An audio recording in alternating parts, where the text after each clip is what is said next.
clock here tonight for this playoff ball game, and Catfish and I, we go way back. Used to play a lot of ball against each other, and appreciate Catfish coming by and saying hello. I tell you, it means a lot when your old teammates or competitors you played against come by and say hello, and really puts a spark into everything you're doing, and certainly appreciate Cat doing that. Well, let's see. I want to say hello out there to Ms. Yasmin Doss and Miss Claire Henderson, Miss Faye Townsend. They're all out there on the Pruitt Road with them Jeffersons. They're moving on up, as the Jeffersons would say. Say hello to Kenny Deal's mother, Miss Deal, Stud, and Caradine, Miss Jeanette Taylor. My good friend Hal Bubba Ledbetter. Can't beat him. All the ladies out at Coach Wilson's church. And let's see, my good buddy Stephen Duke.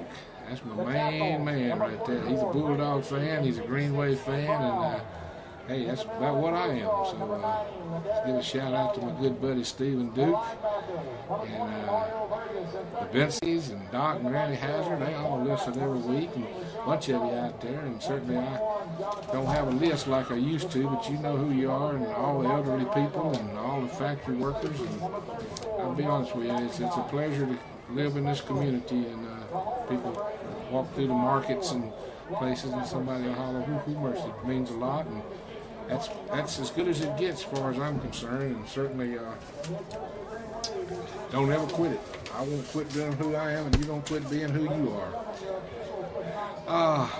Really want to say out there in a little sadness here tonight, want to give my condolences to the Free family as Mama Free passed, and certainly I've had a lot of people come by today, and people in the football stands tonight wanted to give their shout out to the Free family. She was a devoted Greenway fan, and certainly she used to ride those buses, and I knew I shouted at her earlier in the year when she wasn't getting to make the trips, and she went on to heaven, and certainly she'll take that Greenway pride with her, and just want to say God bless the family, and I know what you're going through, been there and done it, and don't seem easy, but we all get an opportunity to do that, and certainly I want to express from the bottom of my heart how sad I am for you, and whoo mercy, Mama Free, you was a good one, and certainly you'll be remembered, and you're already being remembered, and certainly just wanted to give that out. Also want to give my condolences out to a good friend this week that passed away, a long-time Mississippi State fan. If you want to know some stats on the Mississippi State Bulldogs, you call this man, Mr. Walker Kelly.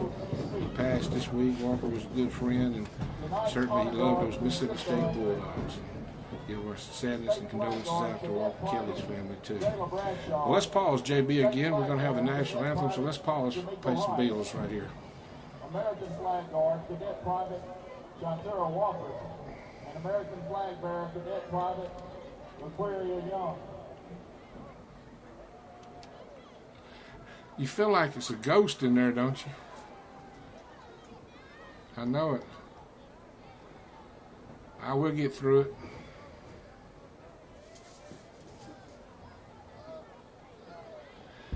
I don't have a clue. I don't know what goes on over in that neighborhood. And now our national anthem.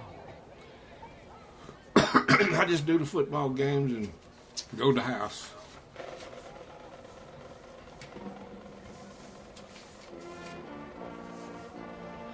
Good. What time you coming on?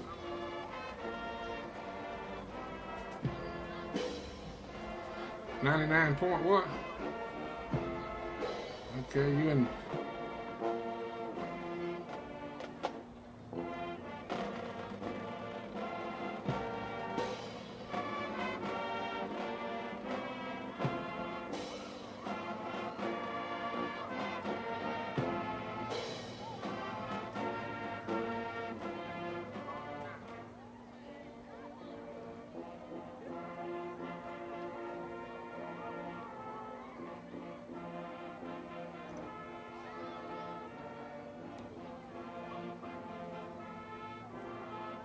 National anthem, still the #1 song in America, loved by all, and the ones that don't love all ought to get a different address, but that's just one man's opinion.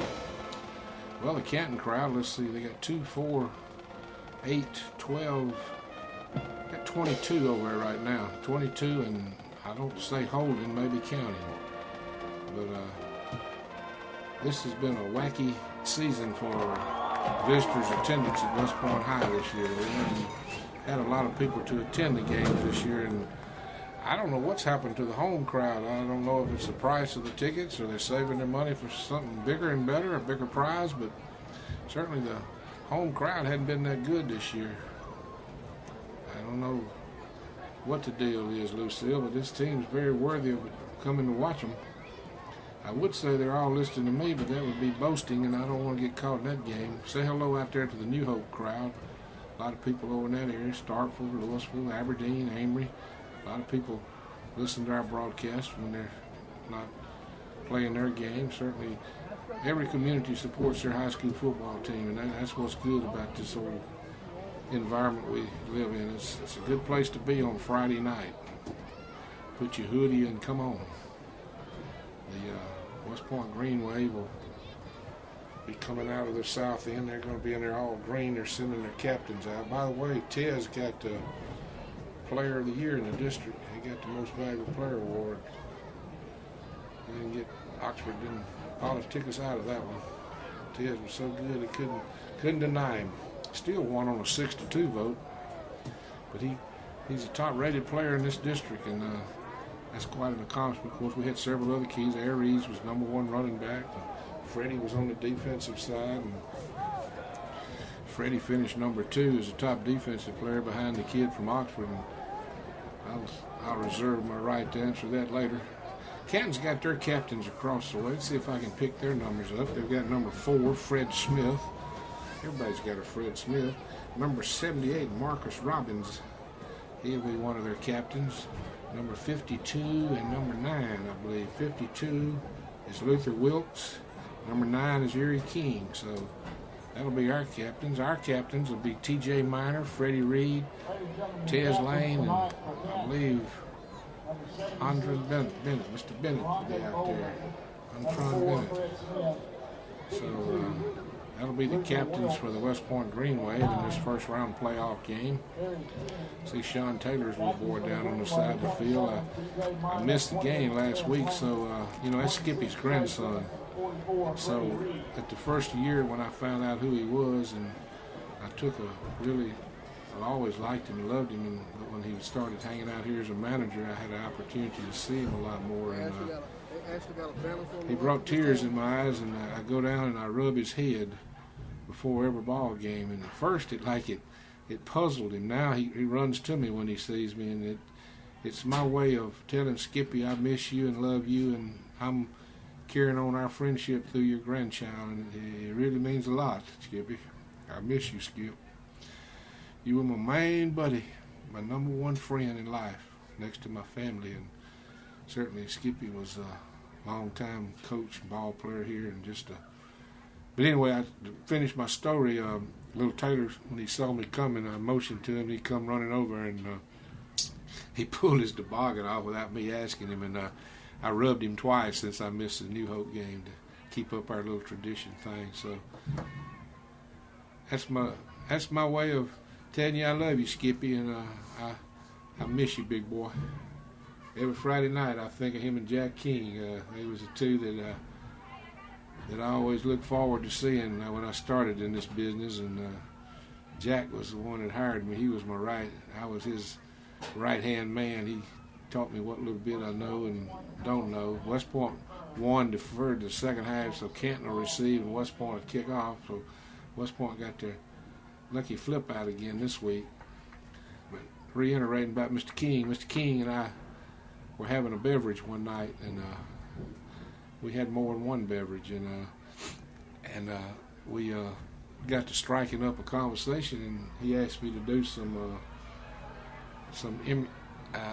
emulate some people, ball announcers, and I did the guy from the Cleveland Cavaliers, Joe Ted, and I said, down the line, to the lane, to the hole, bingo. A guy named Bingo Smith who played for Tulsa and signed with the Cleveland Cavaliers, and Mr. King liked it. So he caught me at Aberdeen one night when I had my twins up there, and my wife was just married, and he got me to do a ball game. First game we ever did together, we wasn't even on the air for a half of it.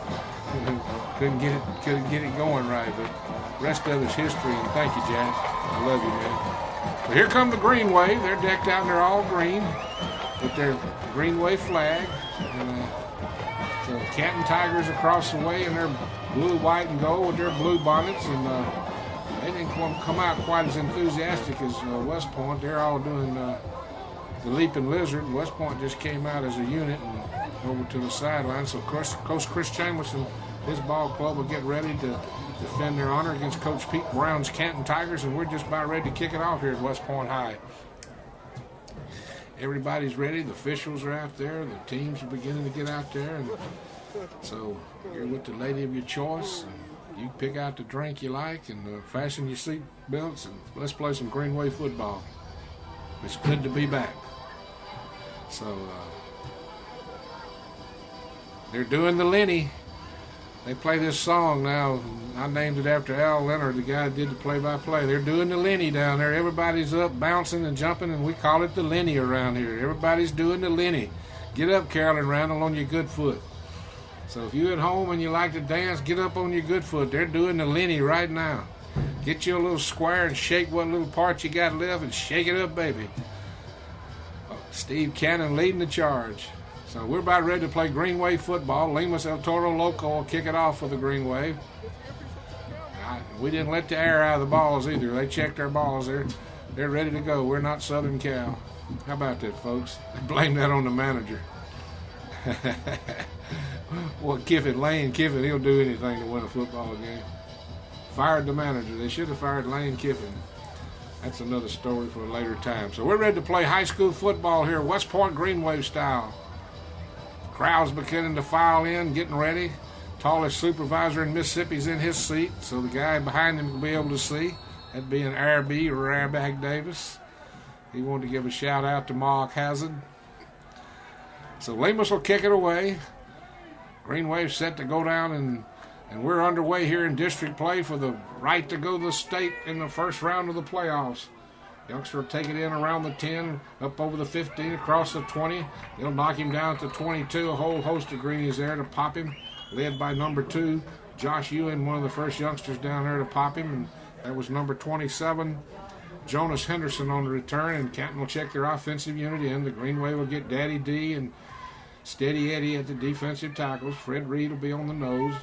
Inside linebackers will be Burgess and Bennett and Randall.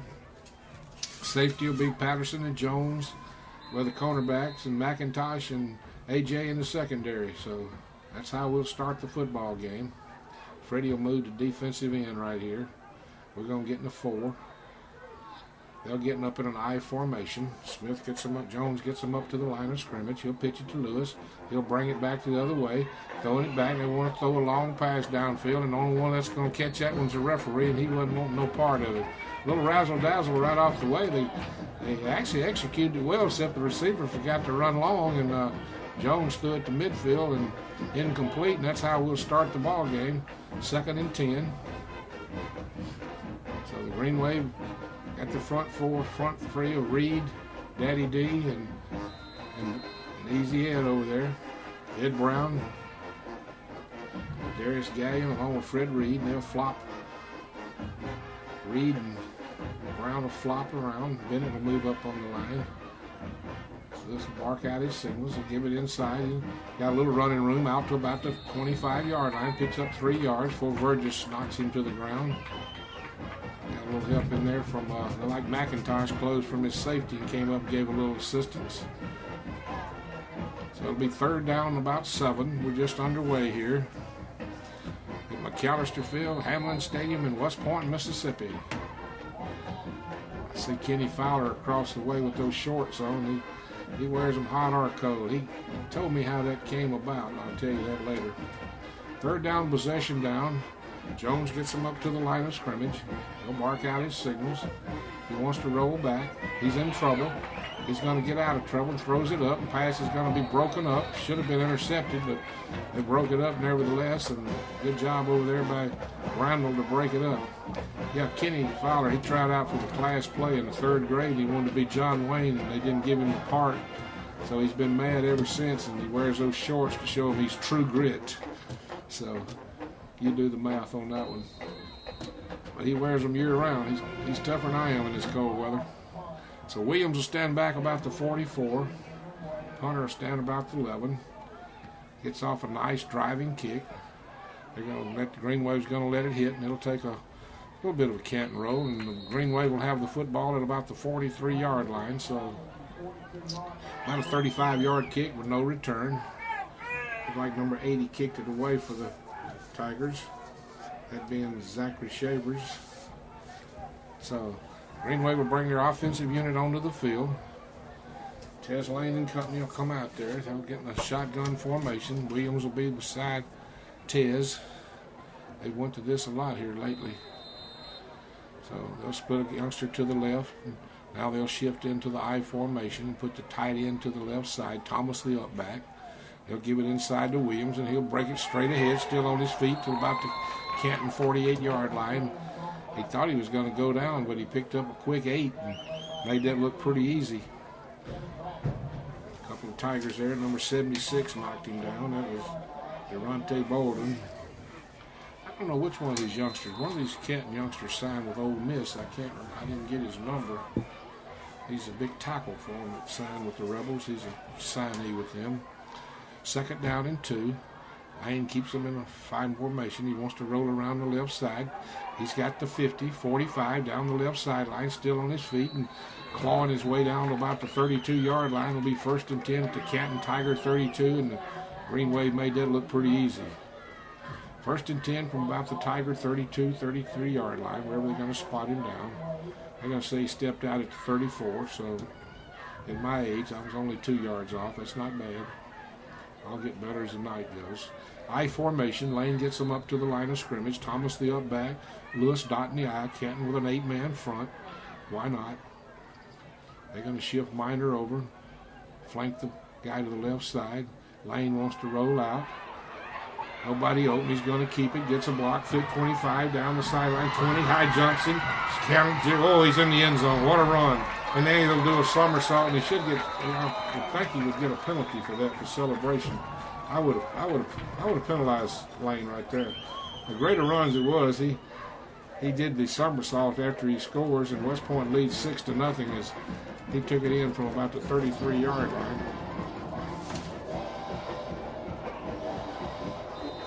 Boy, that was a thing of beauty. He high hurdled a guy at the 15 and then just danced his way into the end zone from about the 10. Some of Lane's moves I can't describe. Unbelievable. Penalty flag on the play. I don't know what this is all about. He's on the extra point. I think they were offsides. And if Chambers would choose to go for 2 here if they're going to move it up a yard and a half.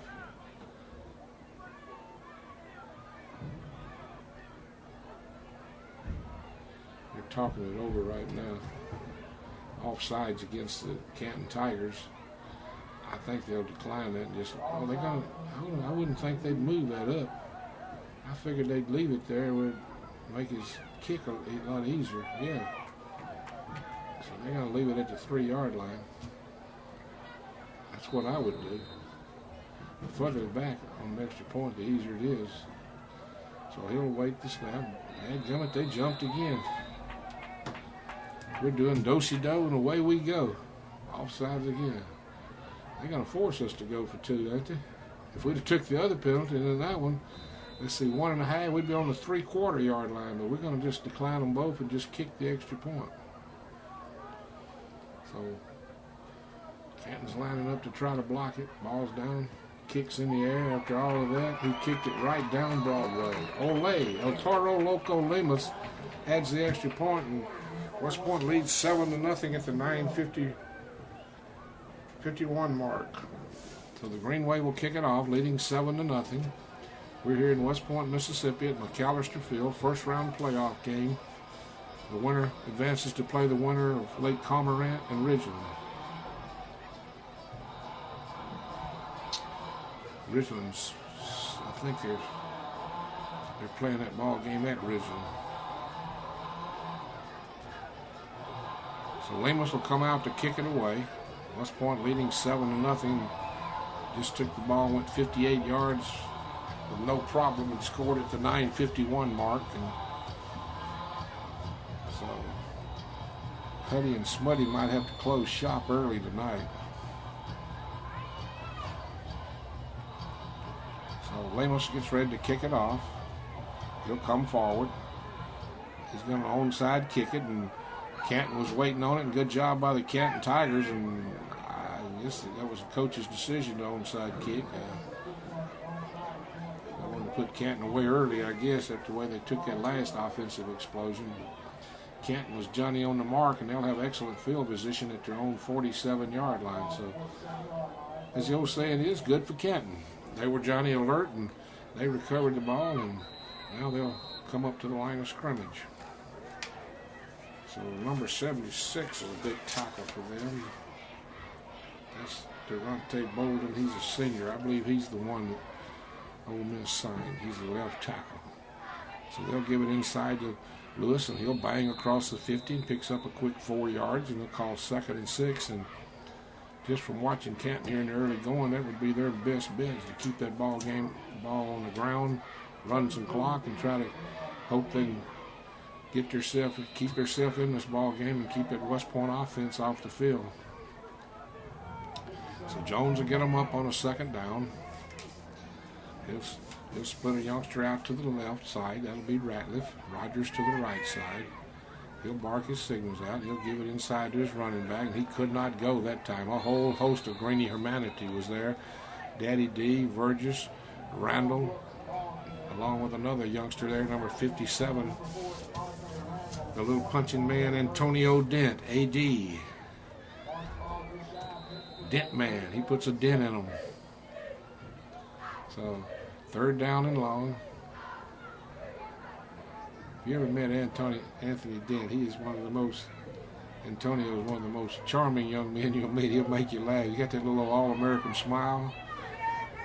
So Jones gets his ball club up to the line of scrimmage. He'll give it inside to Lewis, and Lewis will bang for about 3 down to about the 47 or 48, and it'll be 4th and short. But certainly that's what Canton is trying to do. They're just trying to establish some running game, keep the West Point offense off the field, but they will send their punting unit into the ball game. 4th and 5. So they'll bring their punter into the ball game. He'll await the snap. He's got time. Kicks a driving kick. Going to take a Canton roll down toward the goal line. Canton's going down around about the 1-yard line. What a play and what a kick. And nice job by the Canton Tigers as Justin Brown kicked it dead at the 1-yard line. What a nice kick, and Greenway were in a deep hole. So they chose not to field that punt, and they paid the price. Might get by with that against the Canton Tigers, but there's some more folks waiting down the road you don't want to start from your own 1-yard line against. So the Greenway will bring their offensive unit onto the field. They'll have Forsythe over the ball. They'll have Humphreys and Morton at the tackles, Donald and Hampton at the guards, Miner the tight end. They'll get in an I formation. Tez will bark out his signals. He'll give it inside to Dent. Thomas, he breaks it into the secondary out about the 20 or 21-yard line. Nice run there by big Roger Thomas, and boy, that's nice to see. Roger blocks his butt off every ball game. To see him pick up a big yardage like that, that's a big thrill for Roger.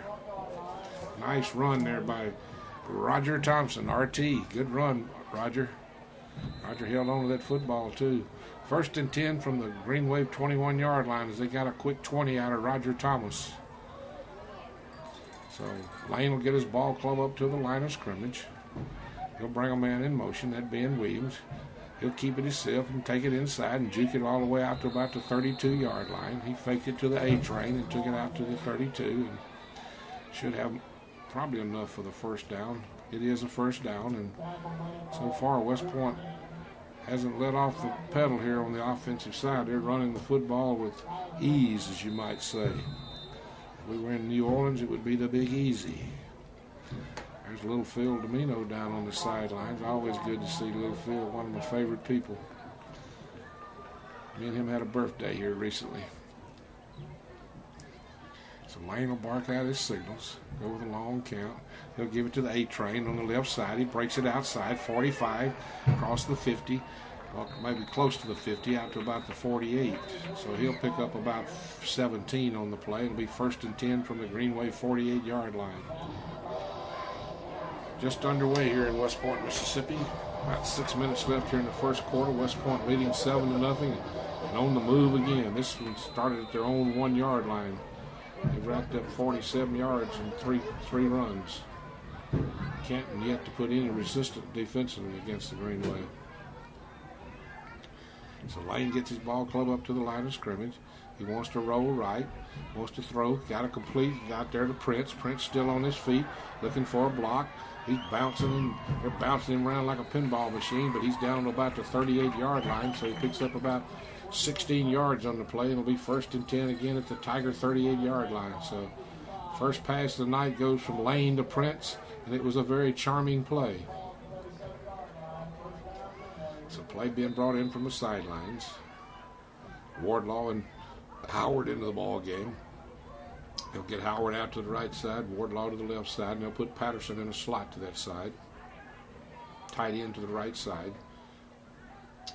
Lane wants to throw the football out here, try to hit him on a little out pattern. Just threw it a little bit low, and Patterson couldn't come up with it. He was open. Lane's really improved his passing since day one. I mean, it had to get better because he had never played quarterback, and he just got better and better every week, and at times he throws the ball well. You can't fault his legs, though. You can't find no faults in those jingle joints. Crazy Leg Hirsch would have loved Tez Lane. They have a lot in common. So they'll move the tight end over. They'll give it inside to the A train, bounces it out 35 and downside 30. Be 3rd down and short, down around the 29-yard lines where they'll spot him. And they'll bring up 3rd and shorts. He picked up a quick 8, quick 9 right there. Greenway leading 7-0 and driving. They punch one in here right here.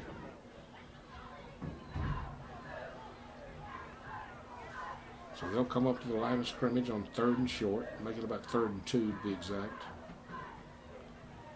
Lane takes it himself, takes it straight up the middle. He'll have 1st down yardage and more, and he's still wiggling. And I'm telling you what, boy, you better lock on to him, because he's like a squealy worm.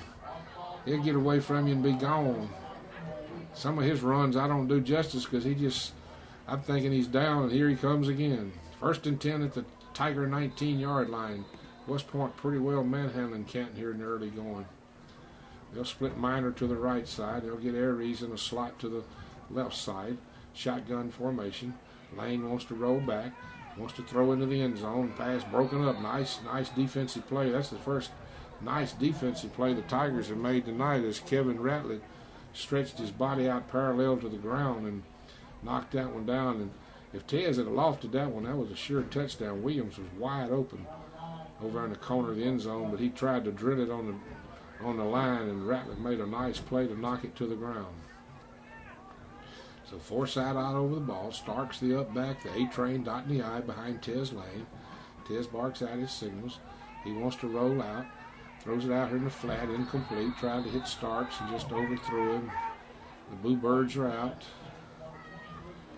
They're wanting to run the football, and there's no doubt we can run the football. That's why you should just pay you $7 and let him coach. He knows he can run it down Canton's throat anytime he gets ready. He's trying to establish a little running game if people ever put us in a bind. So they'll get up in a shotgun formation with the A-train as the deep back. Thomas and Burgess up there. He'll fake it inside the lane and keep it straight up the middle, and it'll bring up 4th down and about 3 yards to go. And he'll probably kick the field goal, but if not, yeah, he's going to send his field goal team in. He's going to reward Lemus for fine kicking Lemus has did all year. Got a youngster down on the field for the Tigers. So we'll pause 30 seconds on the Green Wave Network. Got me, JB?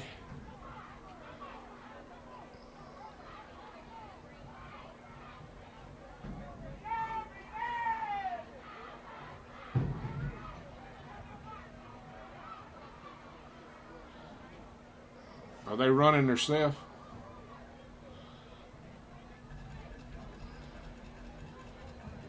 Can you bring it back to me? They finna kick the field goal. Okay.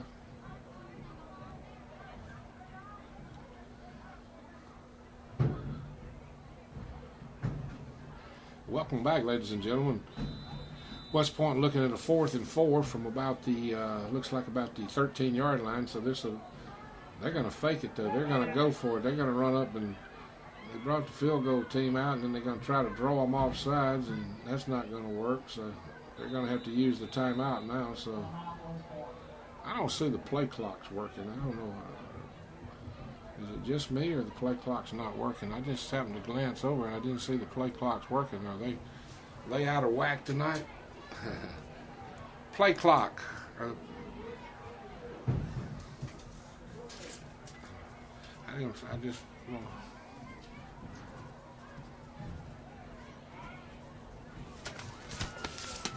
Play clock's working tonight. I don't see either one of them working. That's usually, it lets you know how much time is you got to run the play, you know. Maybe they're keeping it on the field, but the one on the neither end are working. The record clock's working, but the play clock's not working. Mr. Calvert, we're going to shun the field goal and go for it here on 4th and 5 from the Tiger 13-yard line. So Lane gives it inside to the A-Train. He'll have the first down, and Moore will be 1st and goal down around the 2 or 3 yard line. And that's what I was trying to tell the people in the stands. Be patient. It's there. You don't want to just kill your opponent. So 1st and goal from about the 3 yard line with 4:16 left here. And they won't get the play clocks going for me, so I'll just have to rest my case. So Lane's going to get his ball club up. Thomas the up back, you in the middle back, and they'll give it to A-Train. They're going to reward him, and he'll walk into the end zone. He'll high step it right there, and West Point leads 13-0 as they go 99 yards. That's at the 3:54 mark.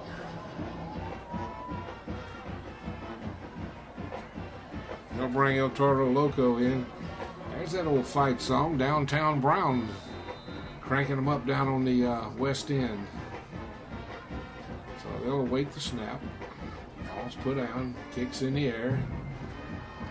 It's good with a penalty flag on the play, and we'll have to see who that's against after they step it off. So somebody's going to get a personal foul down there on the extra point, but the extra point is good. 14-0 as Toro kicked the extra point.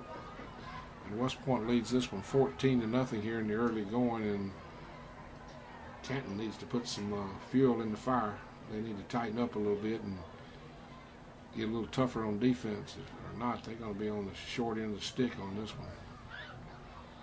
We'll just have to see who the personal foul was against. They talked to Chambers, so it must be against West Point. So that'll be a break for the Tigers if that is the case. So they're playing the Lenny. Everybody's doing the Lenny. It's going to be against the Tigers. So the personal foul was against the Tigers. They did something down on the extra point. All the kids love to dance to that song. Everybody's doing the Lenny.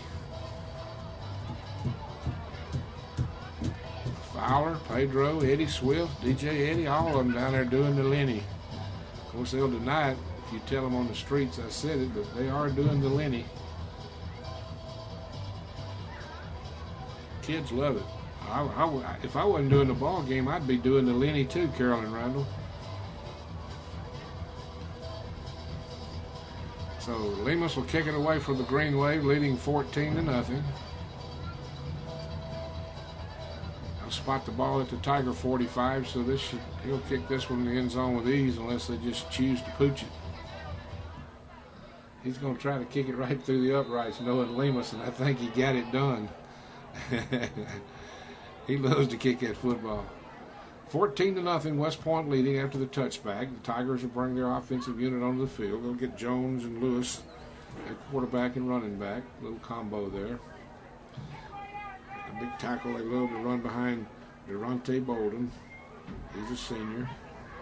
He's so big they listed his number twice on the program. Duranda and then Durante. So I guess they let me take my choice of what he goes by. He's a big youngster, about a 300-pound youngster. I formation. Jones gets him to the line of scrimmage. He'll bark out his signals. He'll give it to his tailback inside, Lewis, and right there, West Point played no part of that. They just knocked him down. They're like Vergers, Freddie, and number 32's back. Wow, man, Idius Webb. He's come off the DL. Good to see Idius back in there. He's like a little firecracker. All you got to do is light his fuse, and he's ready. He brings it. We missed him the last 5 or 6 weeks.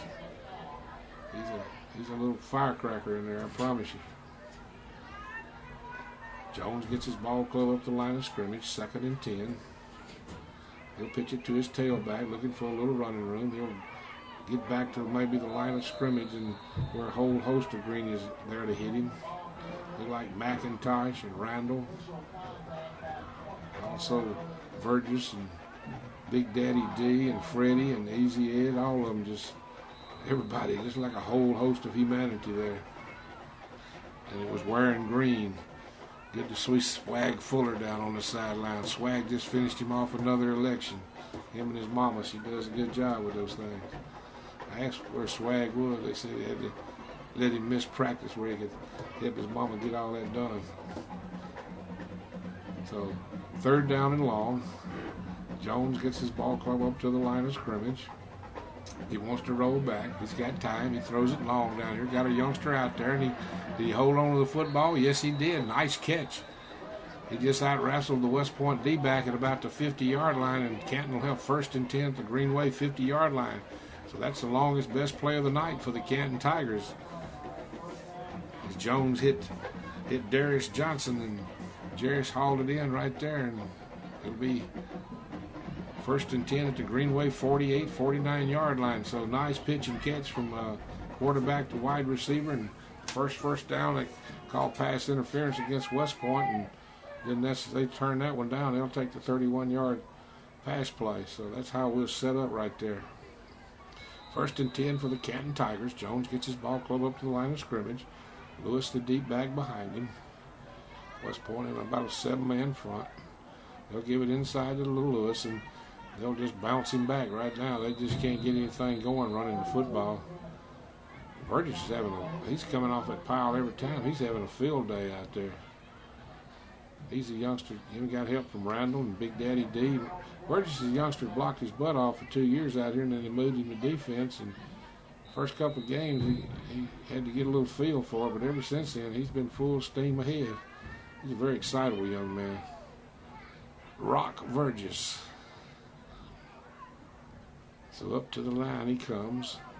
Jones, one flanker to the right side. He'll drop straight back. He wants to throw again. Got that youngster out there again. He's going for it. Did he catch it again? He did catch it. So they found something over on that right side. They burned the West Point secondary 2 times in a row. It'll be 1st and 10 at the Greenway 13-yard line. That one there covered about 32 yards. The other one, that's 2 32-yard chunks right there. 1st and 10 for the Tigers at the Greenway 13-yard line. They only send one receiver out, and he's just whipping our cornerback. And whipped him twice. So, number 20, pitch and catch. Jones to Burns. Jones barks out his signals. He'll give it to Lewis. Lewis will go up inside, and he'll say hello to Antron Bennett, who will just met him head on and just bear hugged him and throwed him to the ground. That's Carl Brooks in there at tailback now. They brought Carl in there. Good old Carl, you know. Old swing blade, you know, Carl. Well, he got swing blade on that one.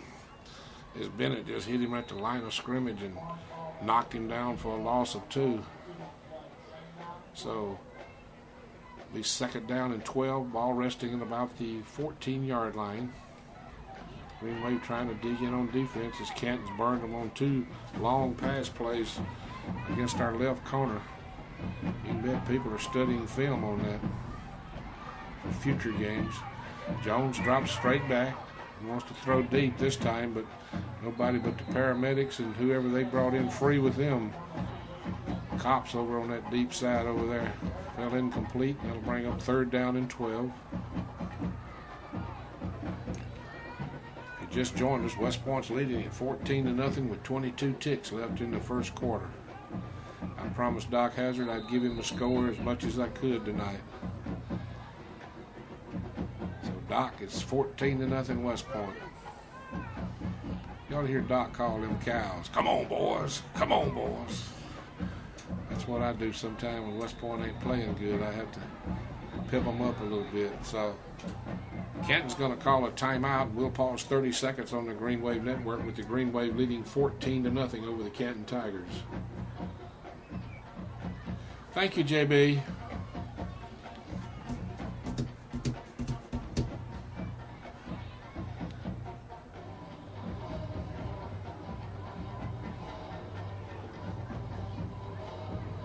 Yeah, 30.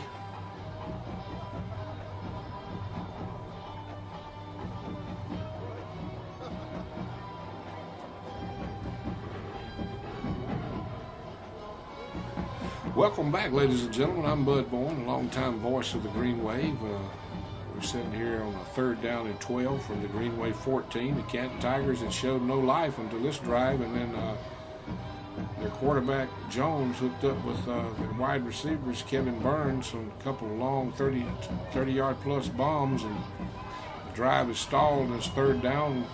Let's see what the Tigers come up with and see what the Green Wave can dig in on their side of the ball. So they'll get up to the line of scrimmage. They'll split a guy to the right side, put a guy in a slot to that side. They'll stay in an I formation with a tight end to the left side. Jones will bark out his signals. He'll drop straight back. He wants to roll. He's got some running room. He cuts it outside, still on his feet, and they'll run him out of bounds, and he'll run Kenny Fowler all the way to the fence. I don't know if Kenny was trying to go home early or just scared the kid was going to run over him. So it'll bring up 4th down and 8. And I know it was Kenny because nobody else's legs were that small, that far away. But I have to give Kenny credit. He was running. So it'll bring up 4th down and about 8. Tigers are going to go for it. They're not even going to think about a field goal. They're already trailing 14-0. Jones will split a youngster. He'll get Ratliff out to one side. He'll get Burns to the other, and they'll stay in an I formation. He'll bark out his signals. He'll drop straight back. He wants to screen it out here. The kid makes a nice catch, and then he falls down. Oh, man, he had a shot to take that one in there, and Antron Bennett got to get credit for the tackle, but old Carl Brooks made a nice one-handed catch and then slipped at about the 10-yard line, or he could have walked into the end zone. So a well-designed play on the part of the Canton Tigers, but to no avail as Brooks' feet went out from under him, and we got 6.6 ticks left here in the first quarter. So if you got 4-0, you might have a good chance to win the board. I don't know if anybody would play a board in West Point, Mississippi, but if you did, you got a good opportunity to win it right here, unless somebody runs 89 yards. Penalty flag on the play.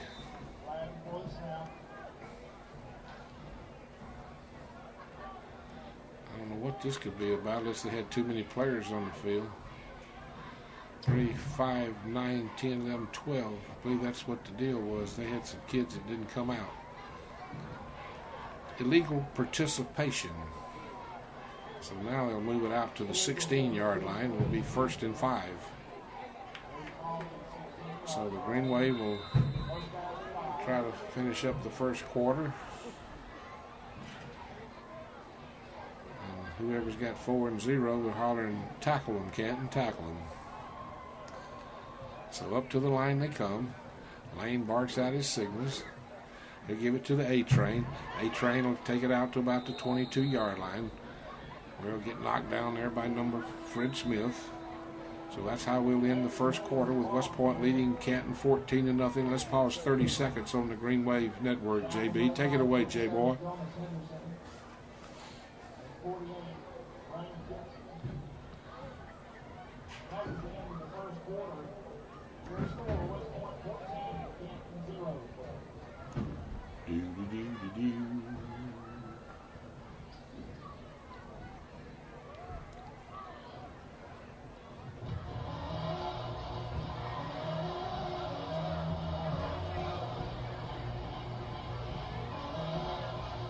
right, welcome back, ladies and gentlemen.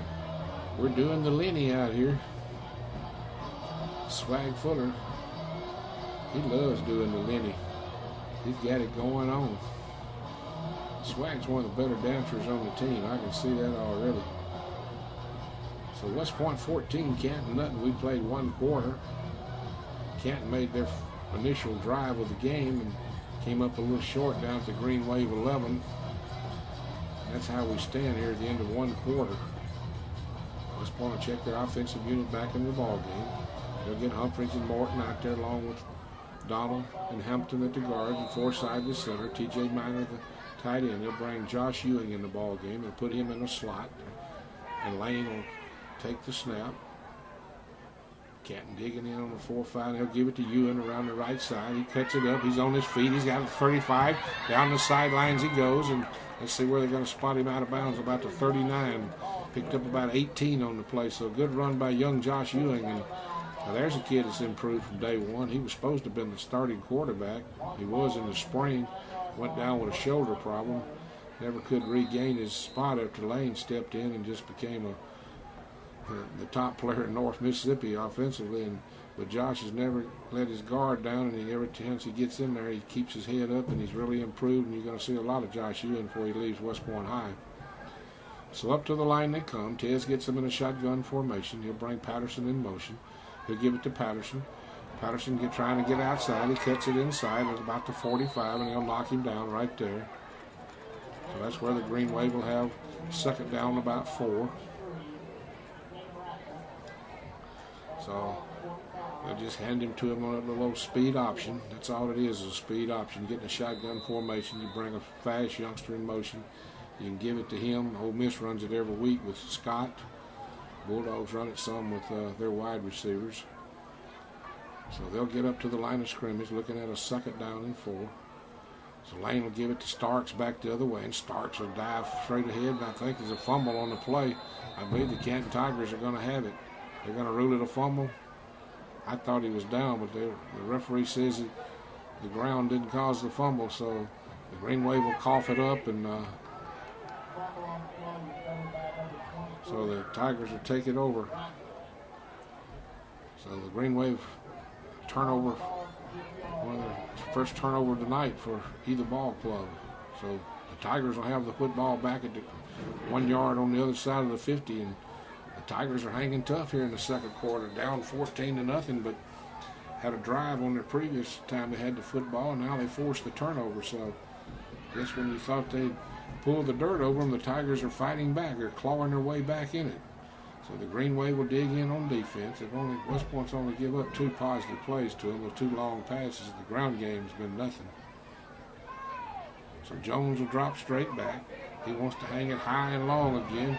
It's just a matter of who can find it. The cornerbacks couldn't find it. The receivers couldn't find it. And Jones just got it out there before they got Jones, because Big Daddy D was breathing fire down on him. And 300 pounds of fire, it's something. So Green Wave needs to get back on sides here. They're lined up. So they'll bring up second down and 10. Burgess is going nuts out there tonight. He's giving hand signals all over the place. He can get animated, I guarantee you. Wish he had another year, because he's really stepped in there at linebacker. But that's the way it goes. Second down and 10. Jones barks out his signals. He'll give it inside to Carl Brooks, and they'll just stand Brooks up there. And West Point thinks they stripped him of the ball, and West Point thinks they have it. Are they going to reward him with it? They're going to give it back to him. They're talking it over right now. They haven't made the decision yet. West Point thinks they have it, but they haven't made the full decision on it. They need to decide where we can go one way or the other. Canton wants to know, and West Point wants to know. Let's see what they're going to say. Come on, Rips. You either did or you didn't. You got me in suspense now. What do you say, Harper, Caroline, Betty Joe, Brooke? Love y'all. Let's see who they're going to point. They're going to leave it with Canton.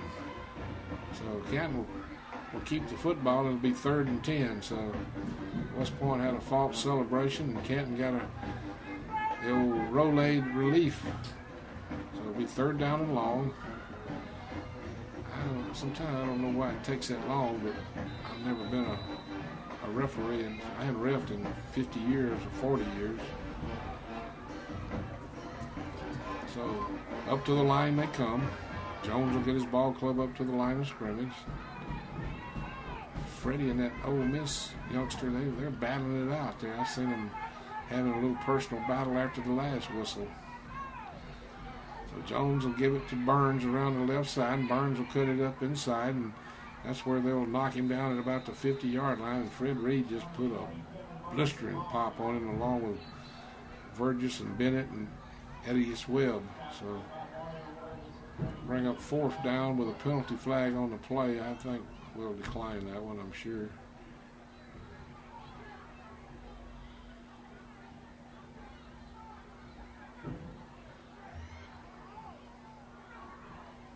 They're talking it over. They're doing a lot of talking on these penalties. I don't know what the situation is. Greenway, they're going to come over and talk again. This ref's going to earn his money just going back and forth. They got good control of the game, though. It's a pretty good officiating crew. And they're talking to Coach Chambliss. Coach Chris, I don't know if he's going to enjoy what they said, but I wish they would just hurry up and do it. Because something's got to give. Now Chambliss is doing his talking. Now the ref's going to go back to the middle of the field.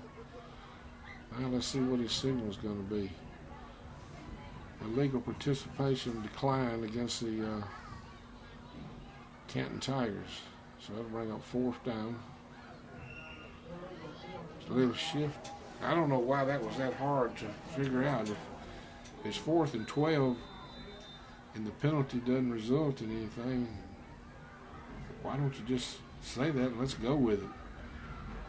The Tigers will kick it away. Kicks another drive, low driving kick, and West Point's going to have to start fielding some of those kicks. If they're just giving up way too much field position. That ball will roll down to about the 8-yard line. There's one thing about being careful and not trying to catch the football in traffic, but those kicks aren't getting over 10 yards high, and they're just rolling.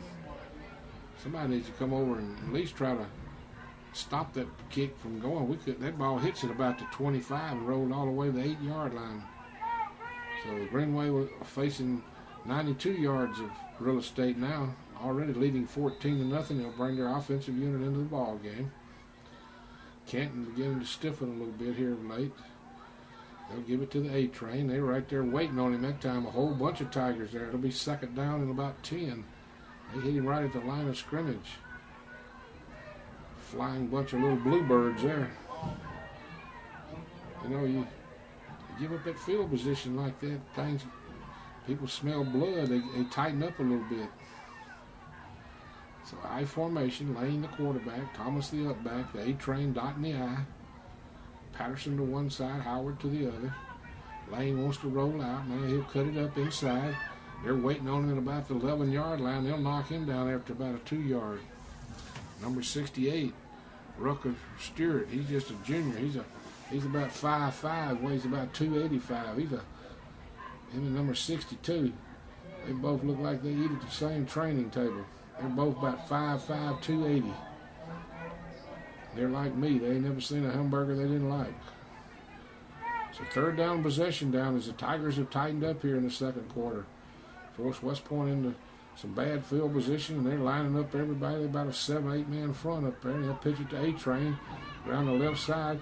He's in trouble, and they're going to knock him down at about the 10. Good open field tackle there by Eric King, and give the Canton Tigers a lot of praise right there. They stiffen right there, and they're going to force a punt out of West Point, deep in West Point territory. And West Point, by virtue of not fielding those punts, have started at their 1-yard line, their 8-yard line. They got away on the 99-yard drive, but this time the Canton Tigers stuffed them. 3 straight plays. And they didn't stuff the B team either. They stuffed Lane and Williams. So Lemus will stand in the end zone with his new pair of white shoes. They'll await the snap.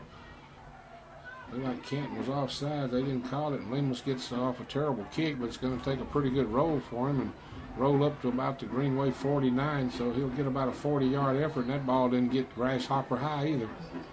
Not one of his better efforts. I thought Canton was offside, but they didn't call it. So 1st and 10 for the Canton Tigers from the Greenway 49-yard line, only trailing 14-0 here at the 7:51 mark. West Point came out, looked like they were going to blow them away early, but the Tigers have bounced back here in the last 15 minutes and played pretty tough.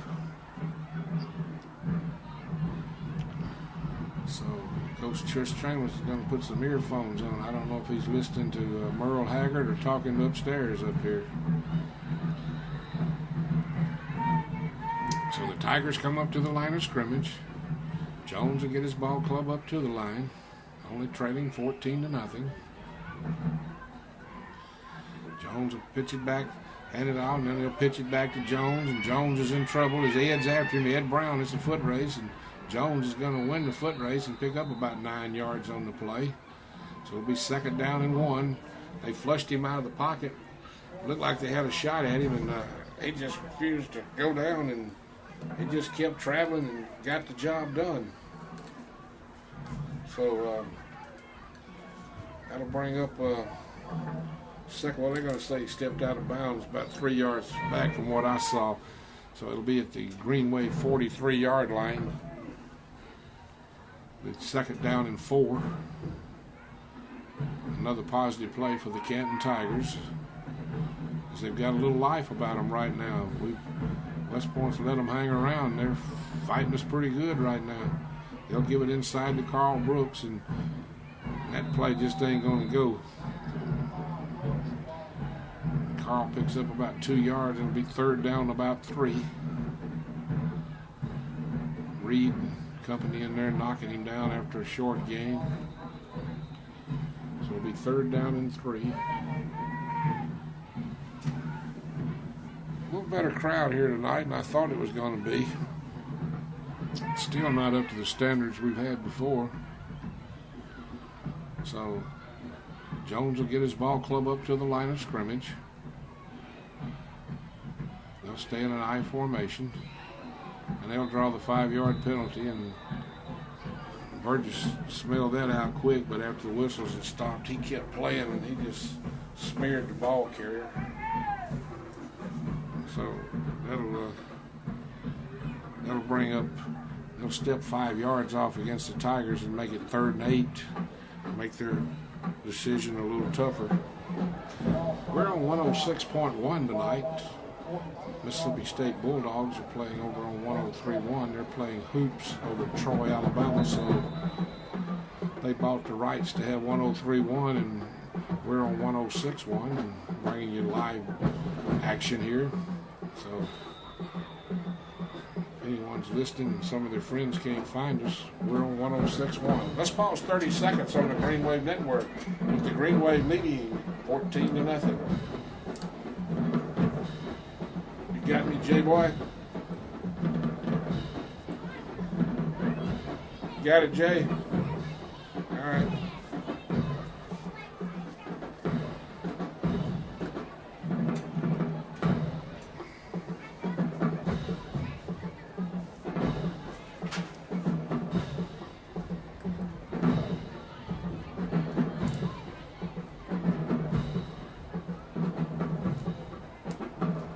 Welcome back, ladies and gentlemen, as I'm trying to get my microphone situated there. I had a little trouble getting my toboggan off my head where I could get my mic fixed right, but now I think I got it squared away. Canton band getting loose across the way of their drum section, and imagine their offensive team would love for them to hold it down while they're running these plays, but that's their call, not my call. So the Tigers will get up to the line of scrimmage and get in a shotgun formation the first time tonight. Jones wants to drop straight back. He's in trouble. Reed's got him, and he gets away, and now he cuts back the other way with penalty flags on the play, and West Point just did some poor tackling right there.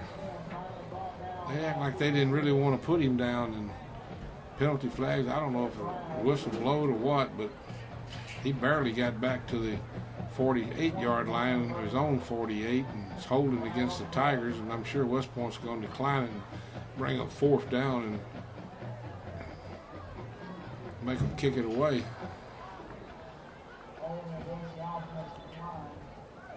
Big Al Leonard on the PA system, he said they declined it, so that's what I anticipated. So Tigers will bring their punting unit in. We haven't fielded a punt tonight. We've let all of them hit and roll, and that's what's kept Canton in the ball game with field position. We've had to go the long field all night long. I was hoping they'd put somebody back there for Williams to field the short ones if he's not going to field them. Now he kicks a high kick this time. Williams is going to signal for the fair catch at the 21, and that's a good job there of A-Train getting the ball. We'll have decent field position. 21's a lot different from the 9 and the 1. So Greenway will bring their offensive unit onto the field.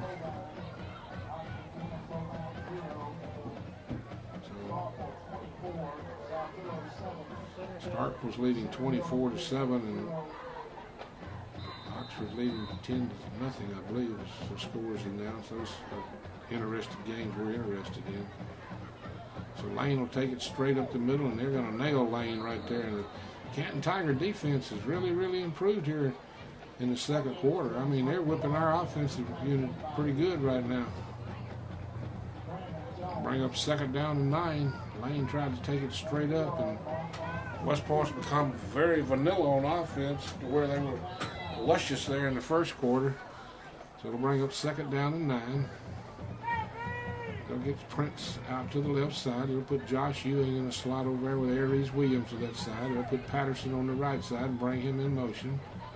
Canton jumped offside, and Patterson's got yardage, and Patterson doesn't have the vision that Williams and them had. He's a good runner, but he's got to pick up his vision. He had a chance to cut that one back and pick up some additional yards there, and he waited for the block to break, and the defensive man by that time nailed him. But he does a good job of running the football. He picked up about 6 or 7, but if his vision would have been better, he'd have cut it back the other way. He could have had a lot more grass of green under him. 3rd down and short.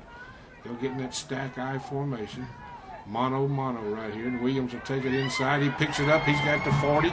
Cuts it inside, and they'll horse collar him up around the 49-yard line, but not before he has 1st down yardage. And it'll bring up 1st and 10 from the Greenway 49-yard line with 4:39 left here in the second quarter. And that's the first positive play West Point's had in the last 7 or 8. I don't know where that's coming from.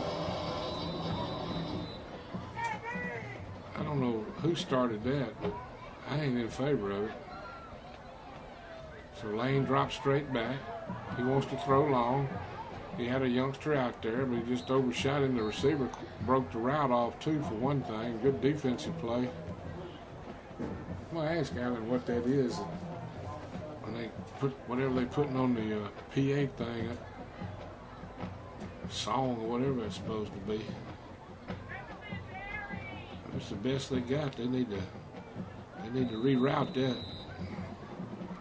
That ain't my cup of tea. 2nd down and 10. So they'll give it inside, and Aries breaks it. A-Train still on his feet, dragging people, and takes his way all the way down to about the 30-yard line, and it'll be 1st and 10 at the Tiger 30-yard line, as big A-Train just put him on his back that time and motored his way all the way down to the 30.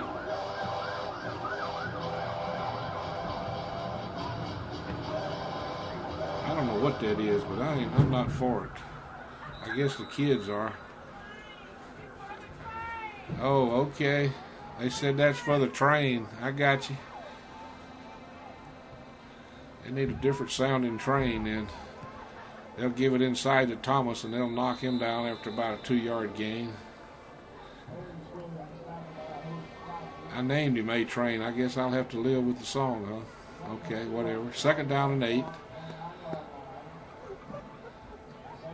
I see enough trains in West Point every day and forcing me to go all over town to get to wherever I need to go. So they'll bring him up to the line of scrimmage on a 2nd down and 8. They'll get Forsythe over the ball. So Tez will be at quarterback. Thomas the up back. The A-Train dotting the I. He'll bark out his signals.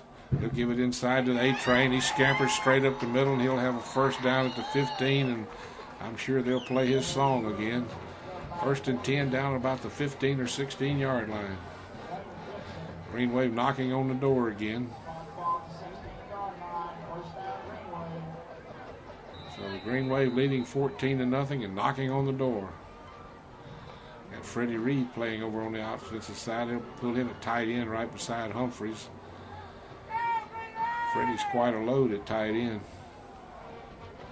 So Lane will bark out his signals. He'll roll it to the right side with a penalty flag on the play. Might be a legal procedure against the Green Wave. Usually when it comes from the back man, it's what he's going to get, illegal motion. So West Point will draw the 5 yards. It'll be 1st and 15. Been a peculiar 2nd quarter. West Point really dominated the 1st quarter and looked like they were going to really take Canton behind the woodshed, but the Tigers tightened up. They had 2 long passes to change field position. We misplayed a couple of punts and kept ourselves in a hole, and Canton got a little tougher on defense, and we're still sitting at 14-0, but West Point's knocking on the door right now. There's a little confusement here as they're going to have Patterson in the I formation, and Lane will bark out his signals on 1st and 15. He'll give it inside to Patterson, and he'll pick up a couple of yards down to about the 18. Bring up 2nd down. Clock running under 2:25 and motoring on down to the 2-minute mark. So here comes the A-Train. They got him refurbished and put some fire back in him, and he's ready to go. So fans got me straight on that choo-choo whistle, whatever that was. So Lane barks out his signals. He'll give it inside to the A-Train. There goes the big man. He takes it down to about the 10 or 9-yard line. That's where they'll knock him down. He'll be a couple yards short of a 1st down. It'll bring up 3rd down and short. West Point really in no hurry. The clock's not a factor quite yet. So it'll be 3rd down about 3. They're going to spot him right outside the 10-yard line.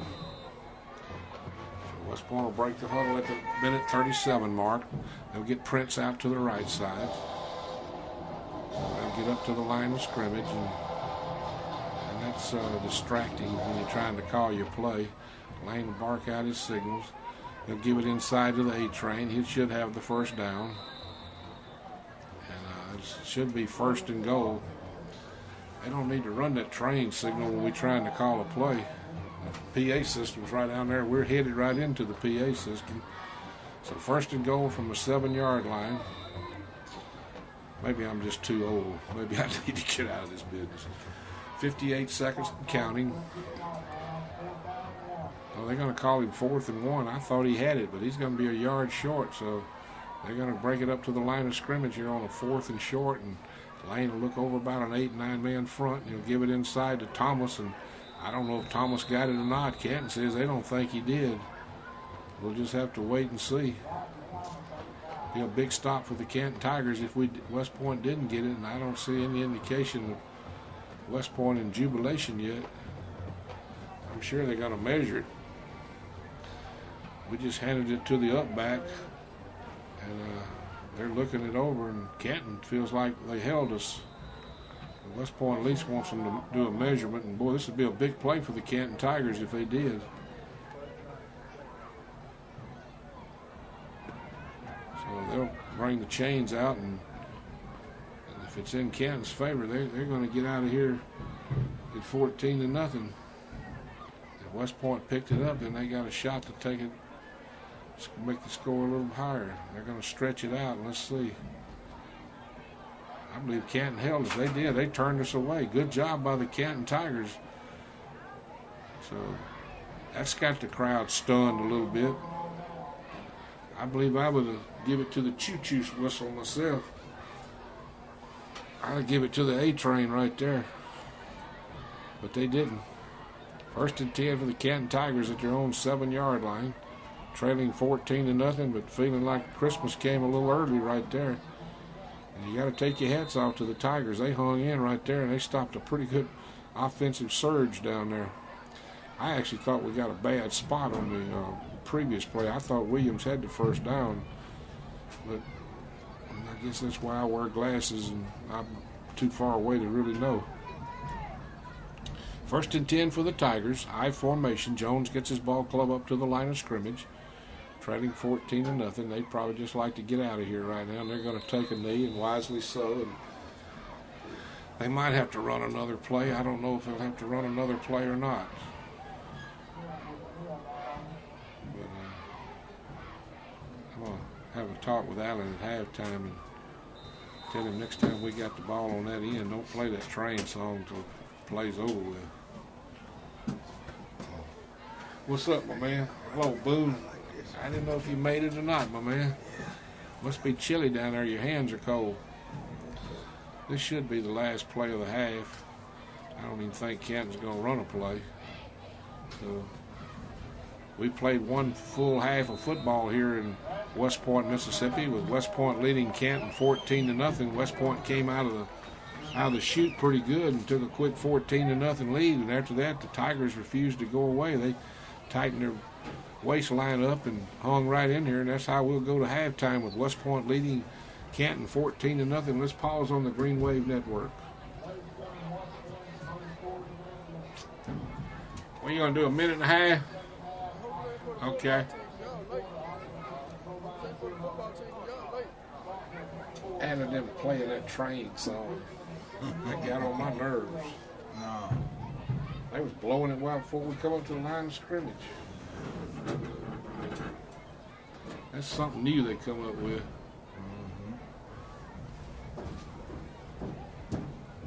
Everybody trying to get in the act. Okay. Okay, thank you.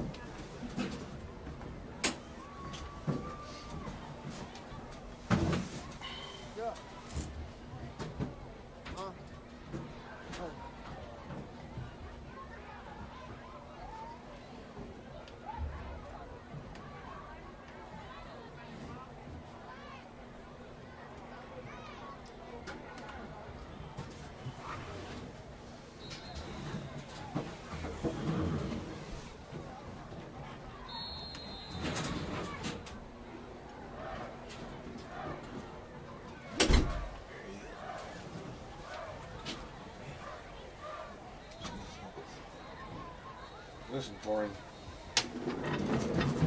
Oh yeah, baby.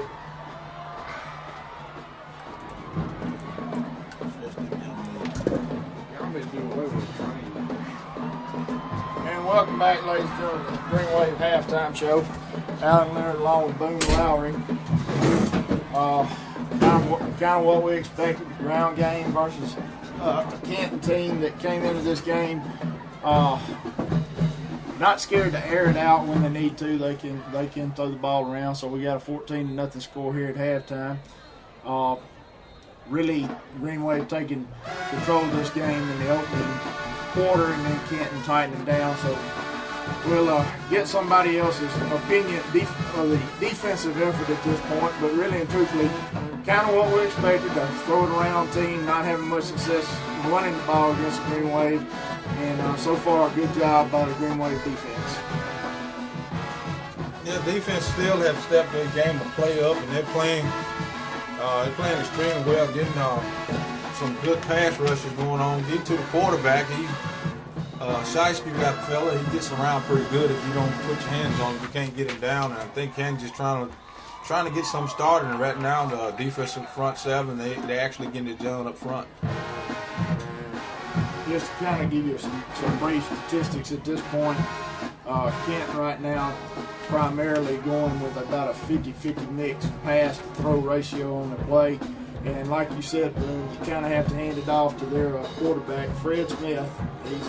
He is a quick, fleet of foot, and can throw the ball well. They've had several cases. Their receivers just haven't been able to make the play. We've had one or two cases where we've had some good coverage by our cornerbacks. Of course, the Green Wave on offense has to be expected right now. The A-Train, Arius Williams, with a total of 14 carries at this point, pounding it there on the ground to control the clock and then control the game.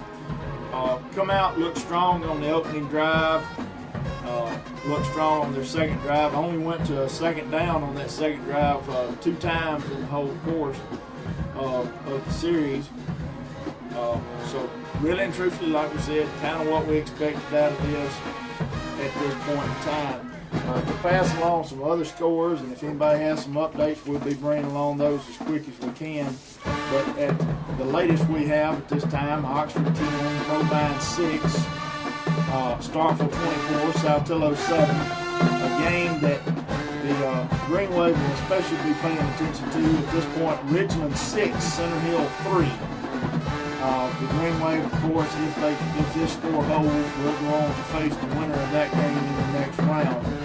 Some other scores from 5A classification: Pearl River Central 21, Macomb 6, Brookhaven 21. This is kind of a surprise. Picayune 14, and Wayne County 14, Moss Point 7. We'll pause for a minute here to pay some bills on the network and return to the Green Wave Halftime Show.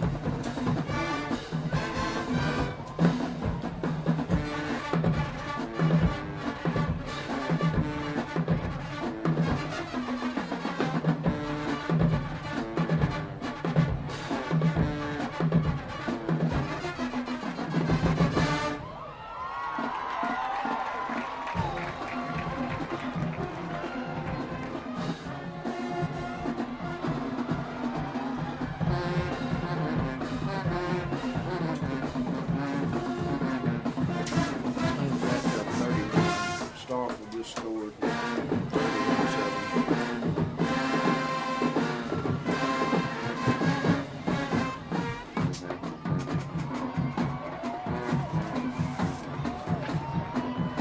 Thank you, sir.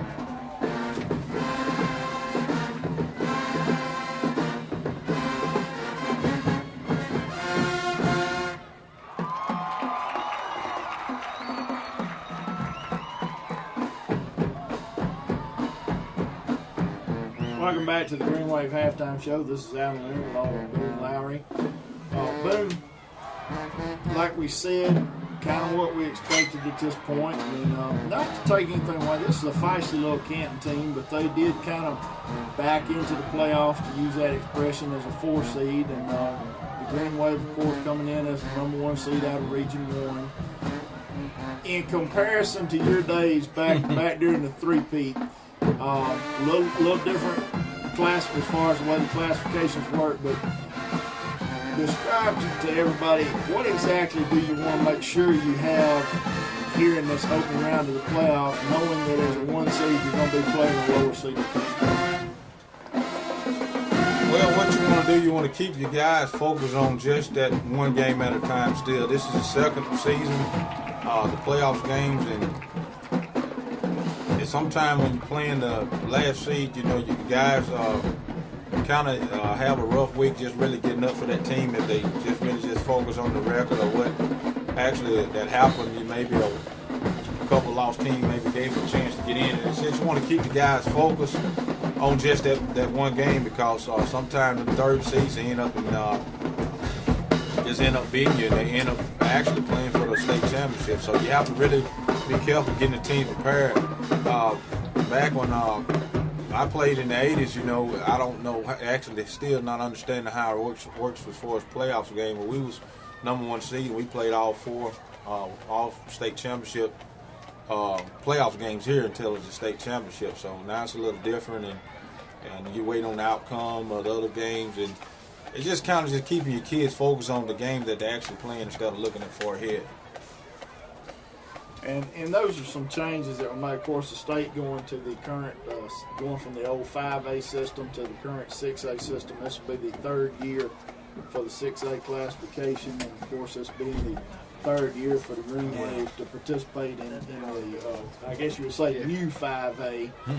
But of course, like we said, not to put anything ahead, but of course, we're paying close attention to this Center Hill Ridgeland game, which right now Ridgeland is up 6-3 at halftime. But kind of going along with what you were saying, Boo, it's an odd thing that you work to win your division and host, especially in the first round, but then the way the current system works is to reward a lower seeded team for beating a higher seeded team.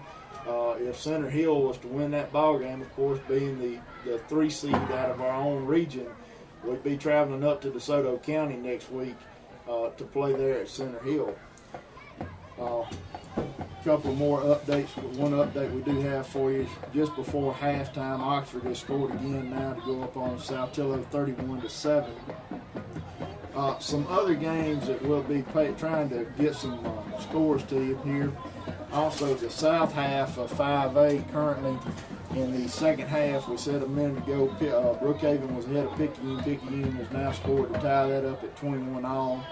Wayne County is currently leading Moss Point 14-7 in another low-scoring game. West Jones 6, Pascagoula 3, and then Macomb 6, Pearl River Central 28. Pearl River Central.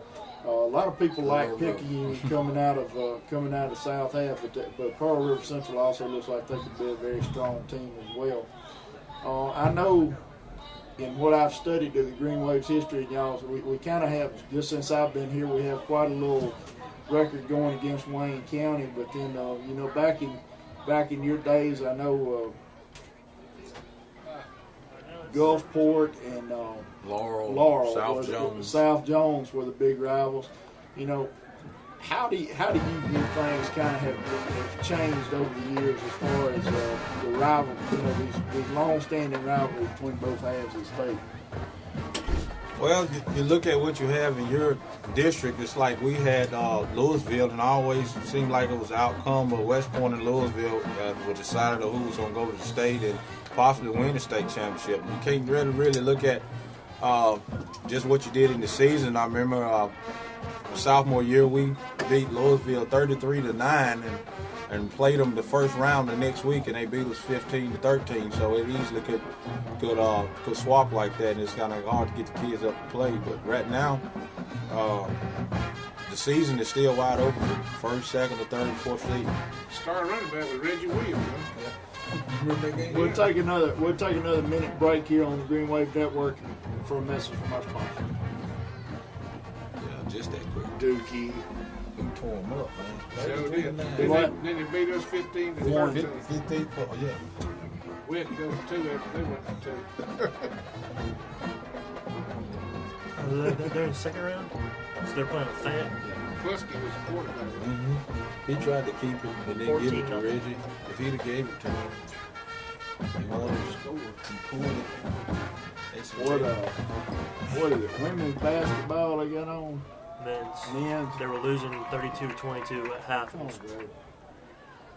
Somebody just told me the score on that basketball game. So Are you listening to JB? yeah. Not pretty natural. What's Wayne County School?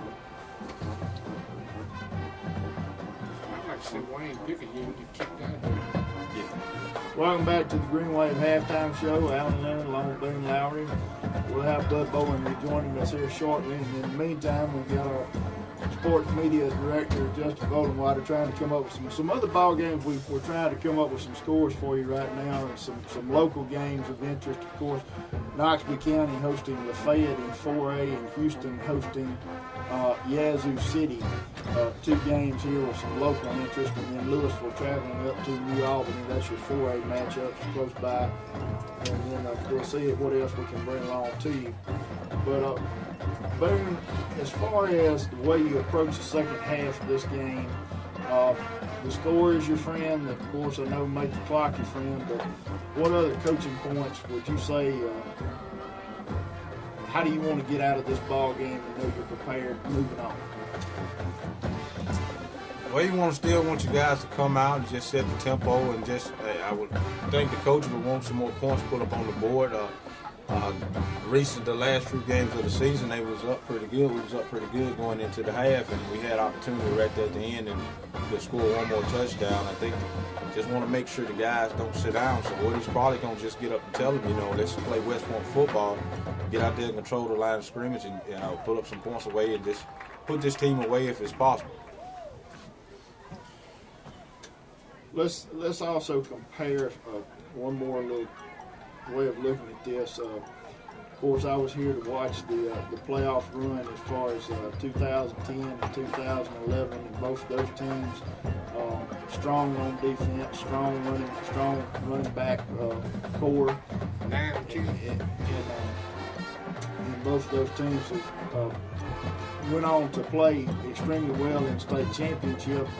The first year, of course, against Wayne County, and then in 2010 against Brookhaven. But you try to compare this team to those. I would dare say on defense we're just as strong, and on offense we probably have a few more weapons to compare to those teams.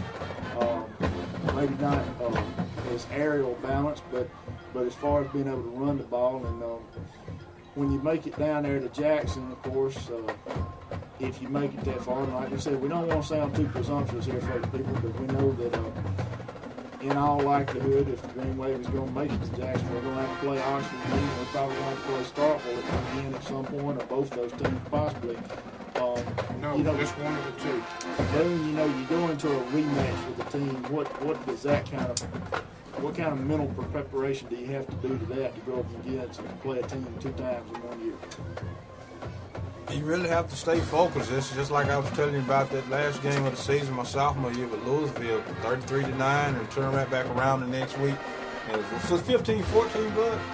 15-13. 15-13. They went for 2 and 4. It might have been 15-14. Let's depend on who scored first. Yeah, we were focused that game, but it's just hard to just turn around and beat what they said. My granddad used to say man twice like that. Something to compare that to, the first 2 years over here, of all things, we ended up playing New Hope for a north half.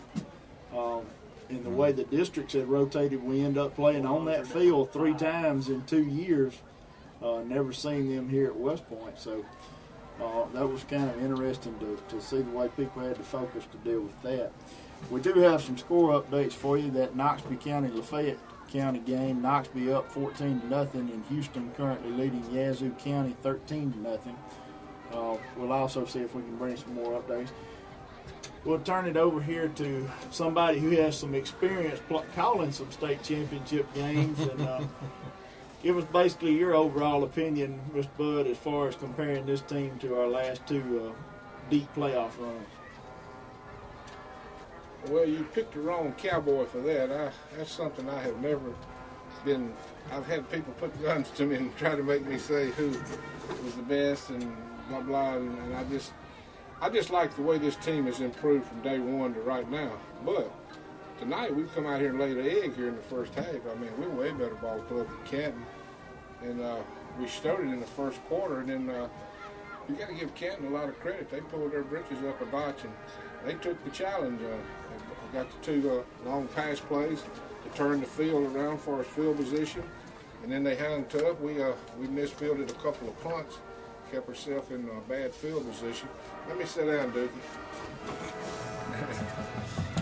Duke Leonard, he's trying to hog my seat. I don't mind letting him help out, but I got to have my seat, baby. But to get back to your question about this ball club and the 9 and 10 ball club, the 9 and 10 ball club got rings. We got to give them money. So that's my easy way out. Yeah, that's very well put right now. You just have to handle this ball game right here one game at a time. West Point is still, like you said, Mr. B, they come out and jumped out in front. It looked like we just took our feet off the gas there, and it just kind of being coached. And a ball team like Canton is still not over with, and they're playing for something just like we are. what this ball club has done tonight is they're going to create some tougher practices next week. Is what they're doing. Because, I mean, Chambers ain't going to put up with mediocrity, and that's exactly what we did the second quarter. I mean, but you got to take your hats off to Canton now. Canton, they hit us in the mouth, and we hit them in the mouth, and they accepted this challenge, and I think we got our hands full. One more score update to pass along to you, and this apparently is going to be a barn burner tonight, but just before halftime, Picayune and Brookhaven now tied up 28 apiece, so two teams that were expected to be kind of a high-scoring affair. It looks like it's going to be that way. Well, you know, it just gets right back what y'all been talking about. When you get in the playoffs, you're 0-0, and everybody, you know, Picayune's been getting all the credit all year, and rightfully deserving, I'm sure. But Brookhaven, they can read the paper too, and you know, we beat Brookhaven in was it 2010? We had a pretty good Brookhaven football team. So, you know, I can't never judge the South till we get down there, and usually we play pretty tough against the South. I'm not taking nothing away, but they always get good ball clubs too, and certainly we'll just have to see once we get there. Well, let's pause on the Green Wave Network and go pay some bills, JB. I like that. Yeah, they did overkill on that whistle. Supposed to just be when he scores. Yeah, it just knocked me backwards when I first heard it. I'm following orders from the boss man. He said embarrassed. Hey, I'm the boss man.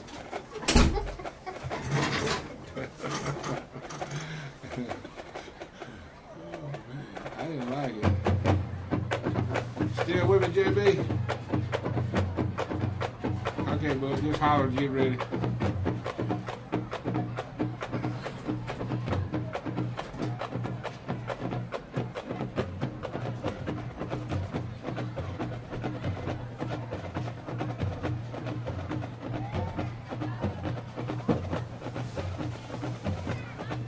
Follow it out real quick here, bud. Okay.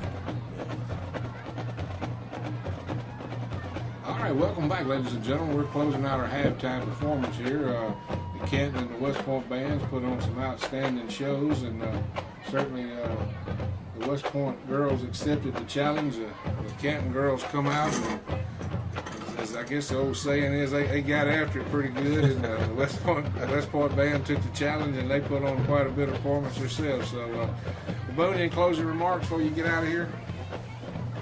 I'd just like to send a shout out to my cousin, old Cedric Hogan. He's working hard tonight. Want to have a chance to come to the ball game. Mama Pearl, hope you're listening tonight. Send you another shot. And see, my father hadn't been out to a ball game since I think I played back in '89.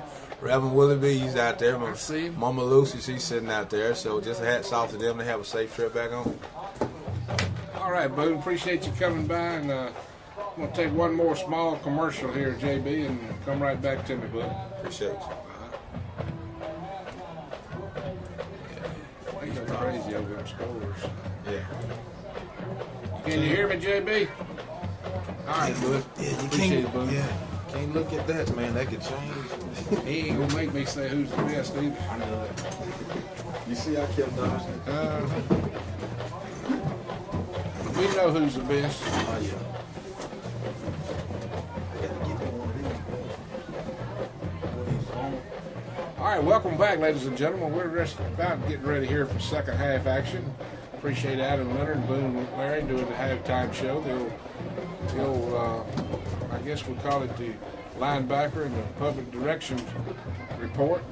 And they always do a good job, and they let me stretch the old legs, and that feels good too. Well, West Point jumped out to a comfortable 14-0 lead in the first quarter. It looked like they were just going to put Canton away, but Canton refused to go away, and we're still at 14-0 as we start the third quarter. West Point will get the football, and it's all important to see what you do to start the third quarter. And so we're just moments away from that, about 2 minutes away. Canton loosening up on their end, and West Point on the other end. And it's good to see everybody out to the ball game. You see a lot of people you don't see all year. Some come out for the playoffs and come from other schools and other parts of the countryside. It's always a pleasure. So we're just shortly getting around here to get started here in the the third quarter, with West Point holding a 14-0 lead. The guys gave me some interesting scores at halftime, and certainly those are some exciting scores around the state of Mississippi. And Brookhaven giving Picayune all they want.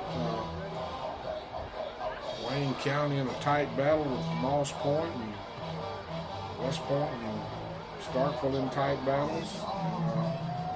Oxford holding on slightly, and Ridgeland and Lake Cormorant in a tough battle. So you might say when you get in the playoffs, you can throw the records out the window because everybody brings their A game, and some do it better than others. So Coach Chambers bringing his ball club back out on the field.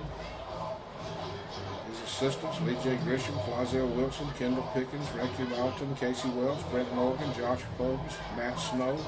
Ninth graders, Dennis Allen, Jerry Freeman, Blake Hutchison. Eighth grade, Steve Cannon, Keith Manning, Charles Herring, and Daniel Henderson. Managers, Marka Davison, Calvin Williams. Cheerleader sponsor, Rosella Reese. Band director, head Ricky Brown. Assistant, Ashley DeVore. Sports information director, public address, Alan Leonard. Superintendent, Burnell McDonald. Assistant superintendents, Rob Smith, Rita Humphries. Principal, Mario Willis. Associate principal, Nestor Cousins. Assistant principal, Sam Williams, Carla Henry. Vocation director, Patrick Gray. Athletic director, Chris Chambers. Maintenance director, Mike Williams. Trainer, Gil Cochran. And last but not least, the voice of the Green Wave, Bud Bowen. We all made the program. So that's reading it straight off the old program, and certainly we got some fine coaches, and we got some fine wives, and they back them up 100%. All of them, a bunch of them got children, wonderful little children. And you know, coaches' family goes through, you think it's easy, but they spend a lot of time away from their family, and that's why they got good partners that go through life with them, people that understand them, sweat with them, and fall down in the dirt with them, cry with them when they need somebody to cry, and laugh when they need laughter. So hats off to the coaching staff and their families. We salute you. I salute you very much. I'm one of your biggest fans. And I want to thank my family for always giving me up on Friday night. Thank you, Betty Jo. Thank you, Brooke, Caroline, Harper, my other 3 grandchildren. I love you up in North Mississippi. Briggs, Molly, and Neely Claire. My 2 sons, Rodney and Ron. I love you very much, too. So, with all that out of the way, let's play some football. As Canton will kick it off to West Point. West Point holding a 14-0 lead. And certainly I'm sure they got a pretty good talking to at halftime. They could have made this 21-0, but at the same time it could have been 21-7. So Canton didn't get theirs, and we missed one. So that's how we stand at 14-0. Canton will kick it off. He'll come forward, kick a short kick. Got to take a fair catch at about the 28. Minor does a good job of catching it right there. The Green Wave will bring their offensive unit into the ball game. They'll get Tez Lane and company in there, and they'll bring their offensive line back out. They'll start back with Forsyth, Donald and Hampton, Morton, and Humphreys and T.J. Minor. They'll bring Starks in the ball game along with Tez, Aries, Williams. They'll spread Williams out. They'll take him off the tailback, put him at wide out. They'll just put him anywhere. Patterson in one slot. Pritz split to the left. Lane wants to roll it, cuts it inside. Picks up good yardage out to about the 35-yard line. He'll pick up about 8 yards. Good little fight downfield between Patterson and Kevin Ratliff. They got to know each other down there. The little Batty Roosters, they'll go at it. They love to chicken fight and talk smack. And the big old linemen, they just growl at each other and keep popping. 2nd down and 3, I formation. Thomas the up back, the A-train the deep back. They'll give it inside to the A-train. He cuts it inside, and he was close to a 1st down, but where they're going to spot him looks like he's going to be a yard short. He's looked crisp at times, and other times he hadn't looked as crisp. So the crowd gets awful antsy when A-train don't pick up at least 5 or 6 yards more every carry, but sometimes the defense rises to the occasion. I tell you what, Cat's pretty solid in there. Those 2 little squat bodies they got in there, they run about a 6-man front. they're loading up in West Point's face. Here comes West Point over on the left side, and A-Train's got the first down out to about the 49. What I like about the A-Train, even when he goes down, those shoulders are going straight ahead. Coach Charlie Newell always told me, give me a tailback that finishes with his shoulders out front. And I've never forgotten that. He told me that 40 years ago, and I've always kept it in my pipe and smoked it. 1st and 10 for the Green at their own 48-yard line. They'll come up to the line of scrimmage. Tez will bring Ewan in motion. Bad snap over Tez's head. Tez picks it up, trying to make something happen. This is where he'll get adventurous. Down the sideline he goes. He needs a block. He's got the 40. He's got the 30. Down the line he goes. They're not going to catch him. Boy, he turned a busted play into a touchdown. Oh, my goodness. I think the ref lost his whistle. He even got confused. He dropped his whistle and had to go back and get it. A busted play ends up in a 58-yard touchdown run as Lane got some outstanding blocks over on the left side right in front of the Canton bench, and Tez Lane just motored it in from about 58 yards out, and it's a 20-0 ball game. Boy, I tell you, that's amazing. What looked like disaster turned into Christmas early. So Lemus will come in and try to kick the extra point. Ball's down, kicks in the air, kicks it all the way to the dressing room. Is Olay, and it's 21-0 as Lemus adds the extra point of Toro Loco. So West Point looked like they were on the verge of a long loss, and Lane picked it up, got a good bounce. Got a lady luck was on his side as the ball bounced up, and now they're doing the Lenny. They picked that up from the college. Found out what that signal they was.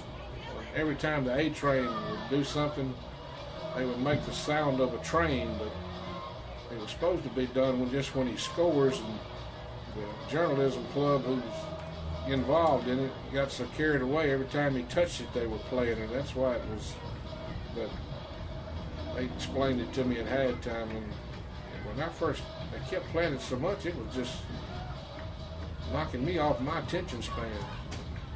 So Lemus will kick it away. West Point leading 21-0. So he'll come forward. Third time West Point was offsides, big time. Wasn't even close. 13th game of the season. We jumping offsides on a kickoff. Boy, that'll put gray hairs in your head. Of course, I don't have that gray hair problem. They're already there. But, you work on that all year. And boy, Chambers, he's just, you could fry bacon on his head right now. He's livid. And rightfully so. These are guys that been doing this all year. You got to watch the football. Now they'll move it back to the 35. And these little mistakes you're making tonight in a first round game, you better not make them in those second, third, and fourth round games if you get that far, because the tighter the competition gets, they'll make you pay for those mental mistakes.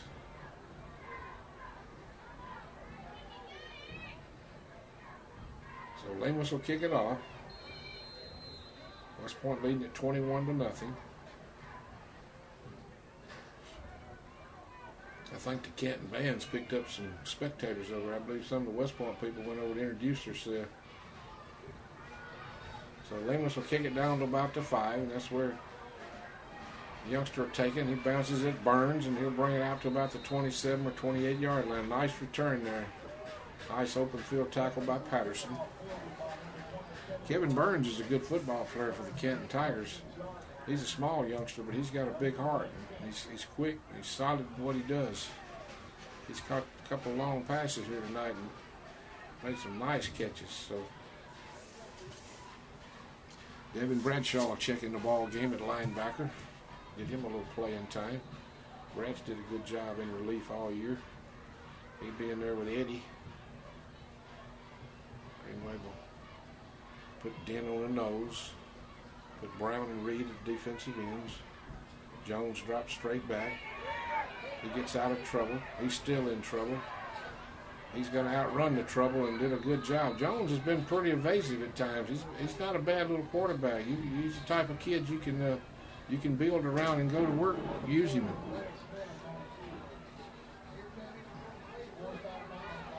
They've moved Fred Smith in there and using Fred at quarterback. So Fred picks up about 8 on the play. Fred's just a junior. I guess Jones, the starting quarterback, they weren't satisfied with him or he got hurt or something, but Fred Smith showed some quick jukes in there since they moved him at quarterback. We've had good shots at him several times, and he's evaded our pursuit. He'll give it inside to his running back, and he breaks it up the middle out to about the 45-yard line before McIntosh and A.J. knock him down, but not before he picked up about 12 on the play. It'll be 1st and 10 at their own 45-yard line. Canton, after giving up an ill-advised busted play touchdown, have come out fighting themselves and picked up a couple of first downs in a row. 1st and 10 from the Canton Tigers from their own 45-yard line. They trail it 21-0. They got a big old pair of bookend tackles. They went behind that big tackle that time. The kid had signed with Ole Miss, and he opened them up a little hole there. Freddie Reed's enjoying going on his nose. He's looking that way. Smith wants to throw it long down here. Pass almost intercepted by Nelson McIntosh. He got his paw. Good play by Nelson. He almost pulled that one in with one hand. They'll bring up 2nd down and 10. Green Wave leading 21-0.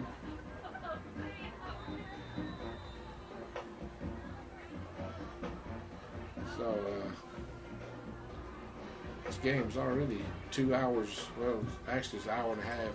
I've been on the air for 2 hours, so it's around 8:30, I guess. So Smith gets his ball club up to the line of scrimmage. They'll give it on a quick opener. They'll try a little dive play with a penalty flag on the play, and I just wish they'd put those flags up for the rest of the night. Holding against the Tigers. It's going to be.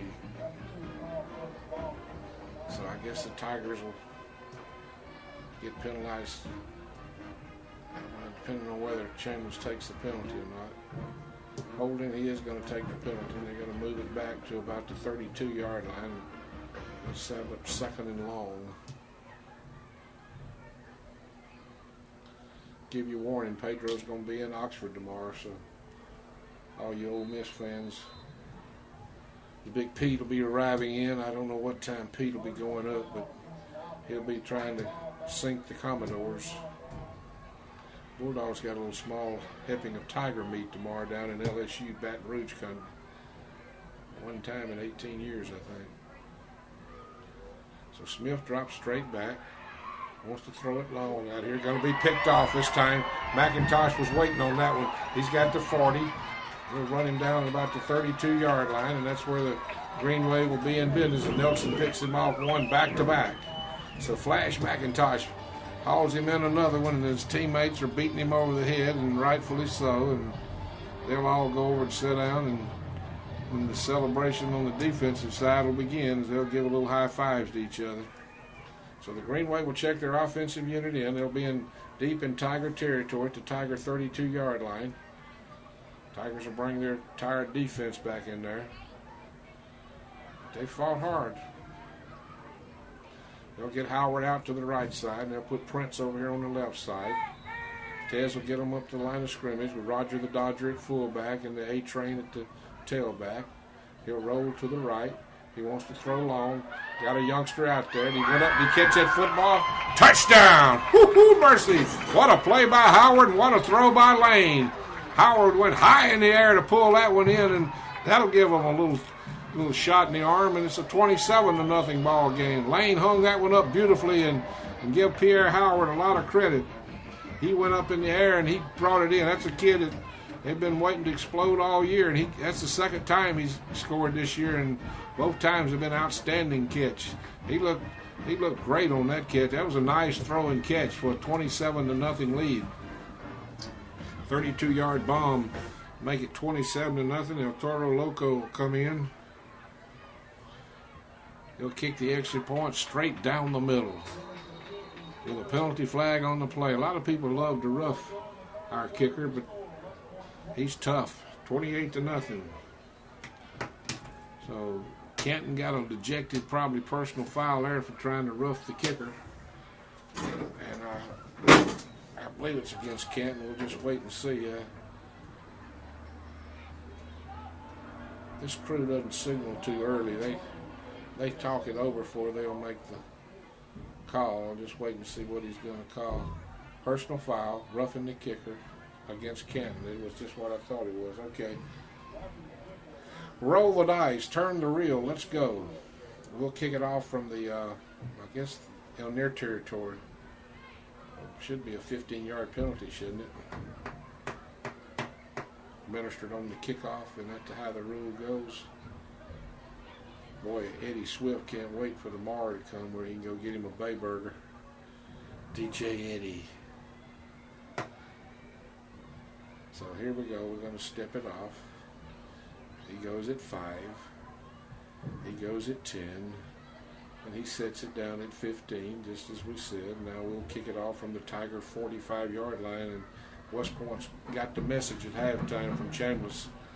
And it's 28-0. And as they say in this business, the dam has busted. So the Greenway will kick it off from the Tiger 45.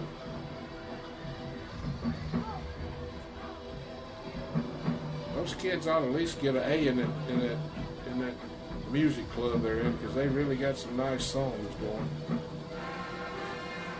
It's good that the Coach B has really got them involved and really doing. You got to admire those youngsters. That's their way of contributing to the program, and my hats are off to them.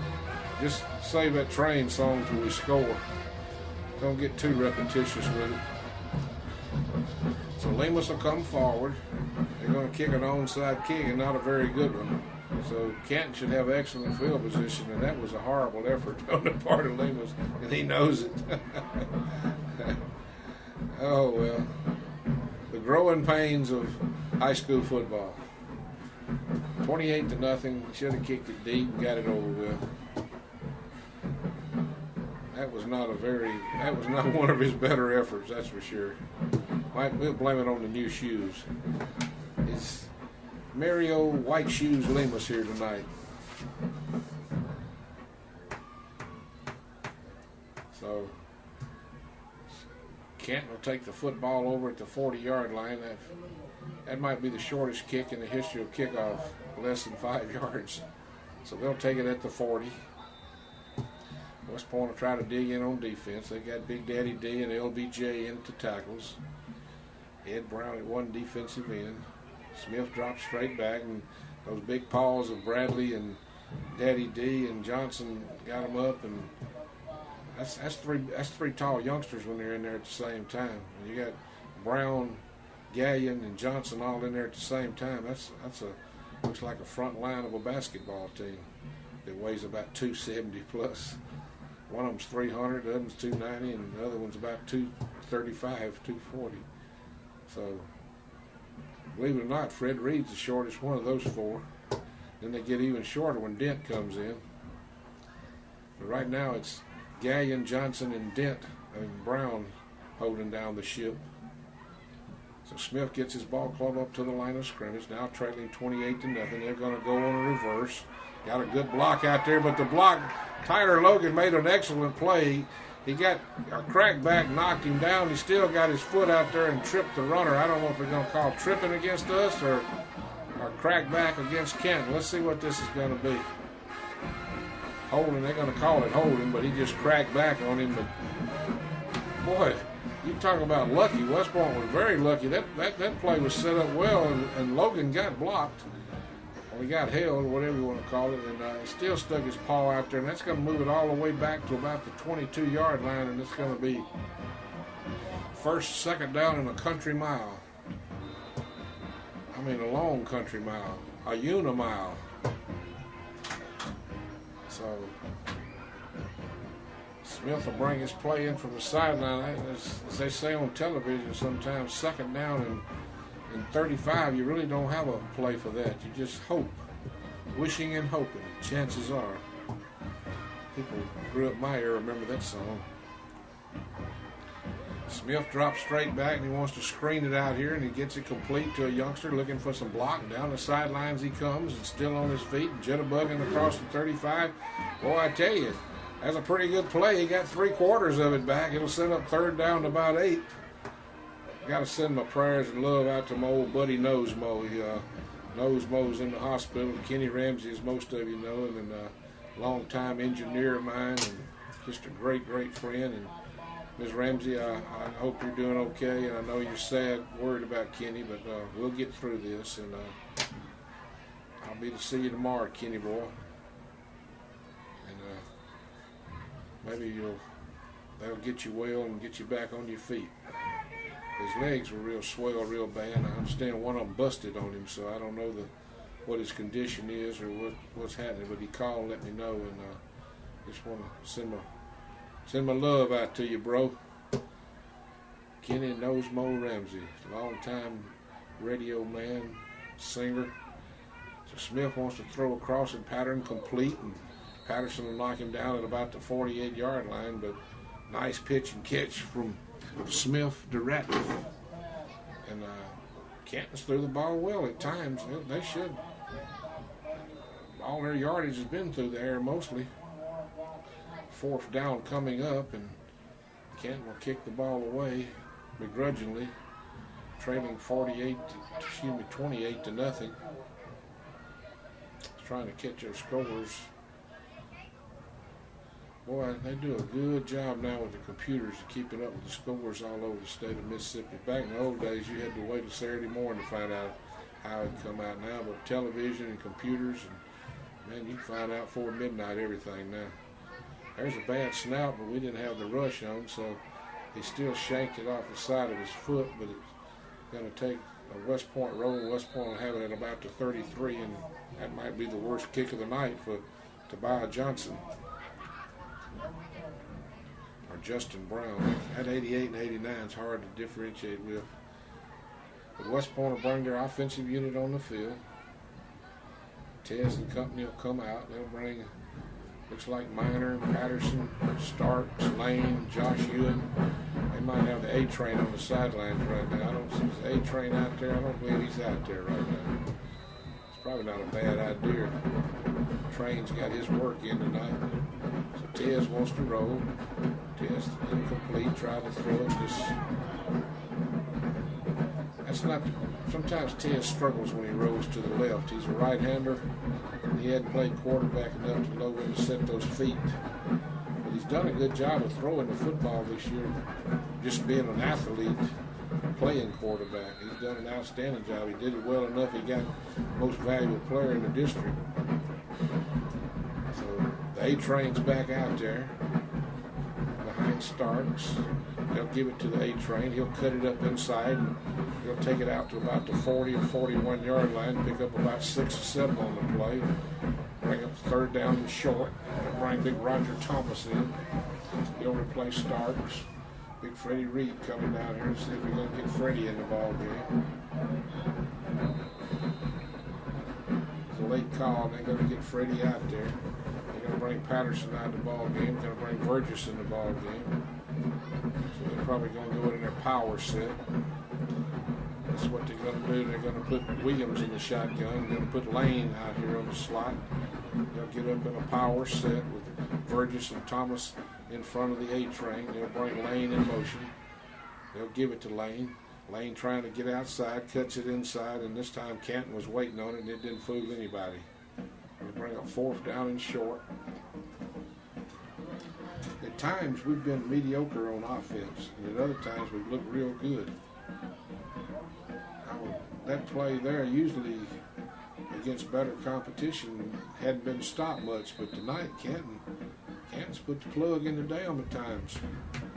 They're trailing 28 to nothing, but it ain't from lack of effort. We've got a better football team in them, but Canton's really played hard here tonight. 4:27 left in the 3rd quarter. I'm sure some of you have already went to bed, and I'd love to be at home asleep myself, but I got a job to do. Lemus gets this one away, and Burns is going to let it grow. And this time they're going to make the mistake, let it roll out of bounds at about their 15-yard line. So about a 40-yard kick there by El Toro Loco, and that's where we'll start this drive. Is West Point's going to bring some youngsters in the ball game, going to get them in the ball game. Number 60, Alexis Ware, and I believe that looks like number 57, Antonio Dent's going to go in and play a little offense. Is that what it is? No, they're going to play defense. Excuse me, folks. I'm losing it here. We just punted the football. So Alexis Ware is going to come in the ball game along with Dent. Canton will be on the offensive side of the football, and first profile face mask against West Point. So why is he going? Why is he? Oh, now he's going to change it. Okay, so he's going to move it down to about the 8. The ref's about as confused as I am, and I was certainly confused. I apologize. I was just daydreaming.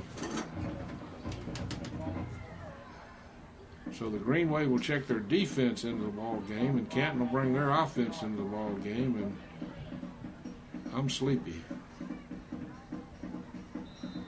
Been sleepy all day. So 1st and 10 for the Tigers from their own 8-yard line, as they just made their problem even a bigger problem as they drew the personal foul face mask. And it's sad to say that's bad when you don't even field the punt and you get a personal foul. And they're going to pitch it to Lewis around the left side, and he breaks it out over there to about the 10-yard line. So pretty good hard running there on the part of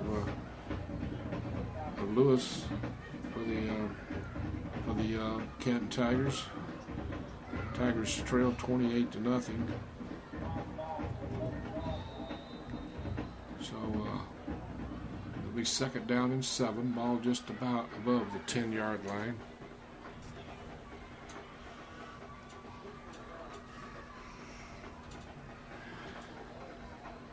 Will there writing for the Daily Times Leader does an excellent job.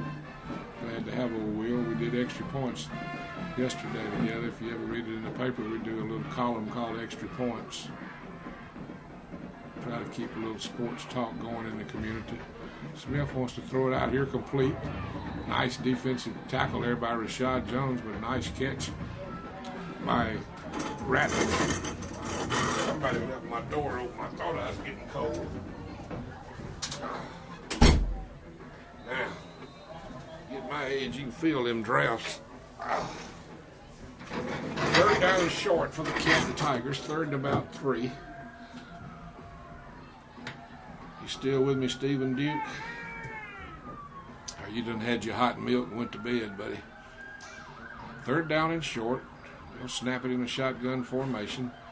They'll give it inside to Lewis, and he'll dive for the 1st down. I don't know if it'll be close. He might have it. Smith thinks he's got it. He's going over and getting him another play from Coach on the sidelines, and I believe he did get the 1st down. He did. 1st down for the Canton Tigers. So, look down there and see my friend Duke Leonard. So the Tigers will have the ball at their own 18-yard line, trailing 28-0, trying to make something happen here in the late going of the 3rd quarter in a district playoff ball game. Well, it's a state playoff now. The district's over. Here's a little pass across the middle, and he hits Ratliff again, and they've really picked on our corners tonight pretty good. And it'll be 1st and 10 at about the 32-yard line, and Canton has really hit those little slants across the middle, and I hope we don't show that film to our opponents. That was a play that Oxford loves to run. Of course, they'll have to play, more than likely, if Oxford holds on, they'll play Starkville next week. Starkville's pretty well handling South Tiller. I knew that wouldn't be any problem. It's about like West Point and Canton, basically. 1 playing 4. So Smith will wait. He'll give it to Lewis around the left side, and Lewis down the sidelines and picks up good yardage. And Canton's got their offense clicking a little bit, and we still got our 1st-team defense in there too, and they're moving the football. They've moved all the way from their 8-yard line out to the 41-yard line, so that's 33 yards if you're scoring along with me, Robert Harrell. I saw Miss Caroline at the ball game. I'm going to see Robert. Robert might be whale fishing in Alaska, who knows. So Big Daddy will get out over the ball with Kendrick Fleming, big junior offensive lineman. Fleming snaps for the Canton Tigers, and Fred Smith's done a good job at quarterback for him tonight in place of Jones. So Fred wants to throw long down the field, and that one he overshot everybody. Good coverage there by Randall and McIntosh for the Green Waves. Devonta Randall and Nelson McIntosh had to cover. Here comes Big Daddy D in. He'll replace Antonio Dent. And it'll be somebody else coming in. Here we go. Oh boy, we got one going on in South Mississippi. Brookhaven leading Picayune 35-28, late third quarter. Who would have thunk it? So the South's up for grabs by the score of these scores. They'll give it inside that time to big number 32, Felix Moment, and Moment met a whole host of greenies right there. Should be fourth and short. Moment's did a lot of the running here in the second half. So it's probably going to be fourth and short. Or is it going to be? Yeah, it's going to be fourth down, I believe. Yeah, I don't blame the Tigers. I'd go for this. You're down 28-0. You got nothing to lose right here, so come up to the line of scrimmage and make it happen. So they'll bring it up, but they're getting in a shotgun formation. That's the only problem. They're turning a yard play into a 7-yard play. They'll give it to Moment, and he'll dive, and he's not going to get it. He's going to be, well, I don't want to be too ahead of myself. He might have got it. Who knows? I thought he was a kid that was a little further back. It looked like his feet went out from under him, but depending on the spot, he might have got it.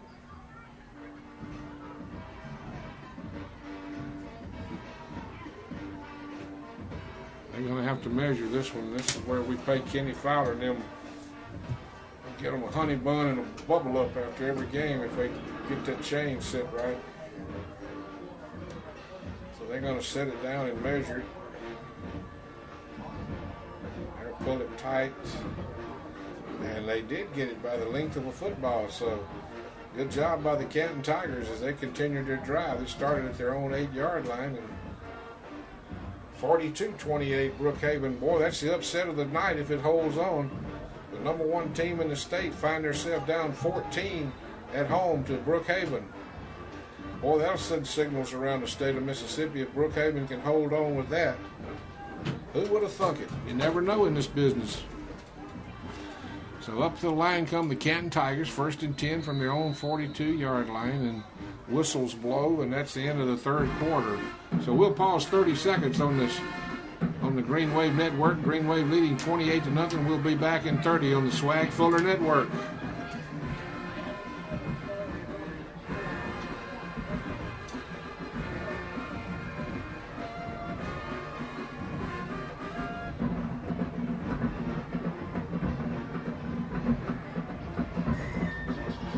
Whoa, Nelly. Ain't we all?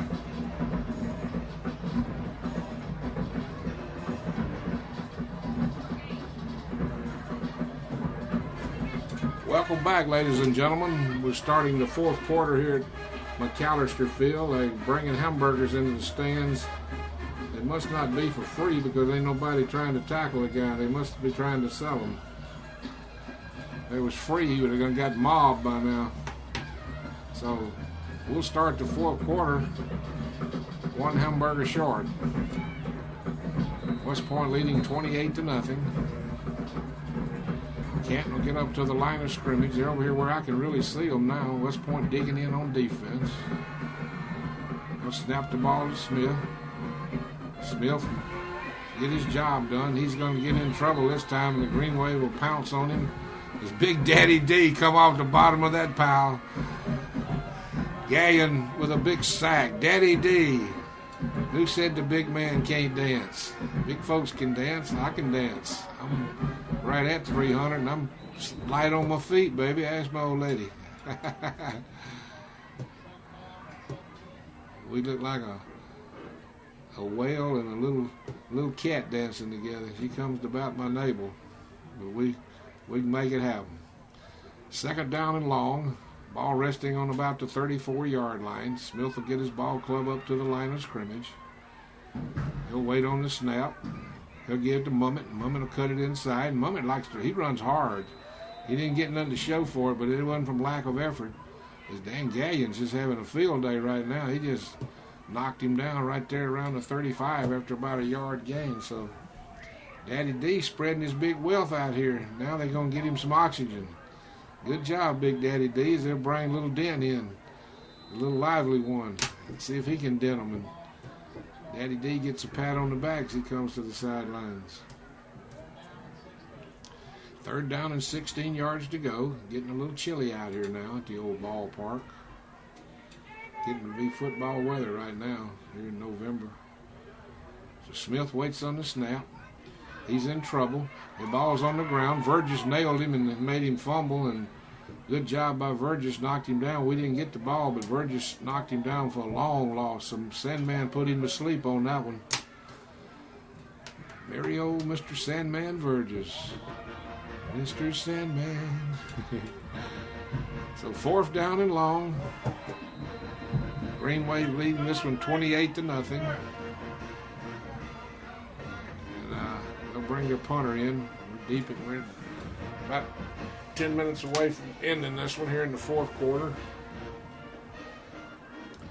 I'm going to have to get up and put my coat on here in a minute. So the punter was standing, they were way offside. I don't know why they didn't call that. Was that just my eyes? So Williams will take this one in. Got one man to beat. Trying to get outside. They're trying to flush him back there, and they're going to hold him. Good job by the Canton Tigers as they ran the train down at about the 36 and derailed him right there. He couldn't get those early blocks to get to the wall. So the Green Wave will bring their offensive unit in from their own 36-yard line, leading 28-0. As Chris Chambers gives Freddie the Razor Reed a slap on the head. Freddie's a spiritual leader on the defensive side of the football. Things ain't going right, he'll get to screaming at them and crying and hollering. They say he go to Wayland, they start listening. I spent a little time with them in practice this week, and they feel my ear was full of stuff. So they'll bring the train in motion.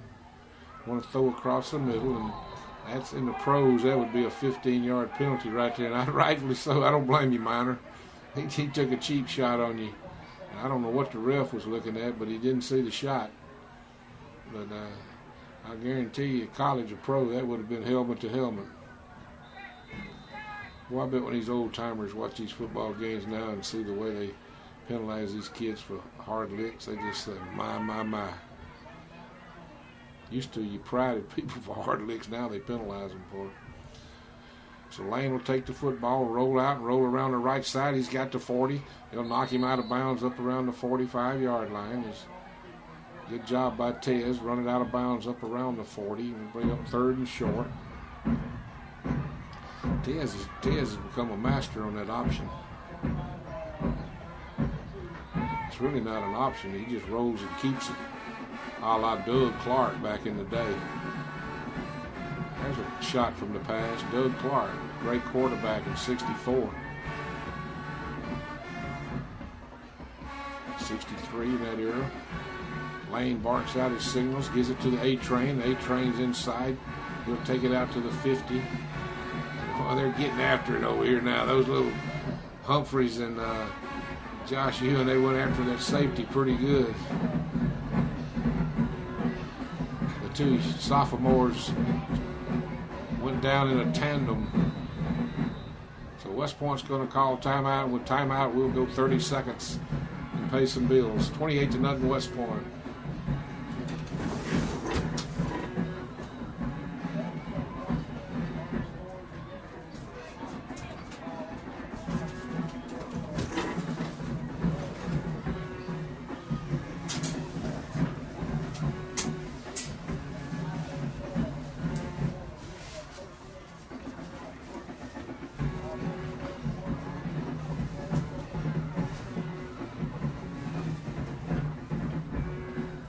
Welcome back, ladies and gentlemen. We're in the 4th quarter here of state playoff play. West Point leading Canton 28-0, trying to advance for the right to continue playing next week against the winner of Lake Cormorant in Richland, coached by Kenny Burton.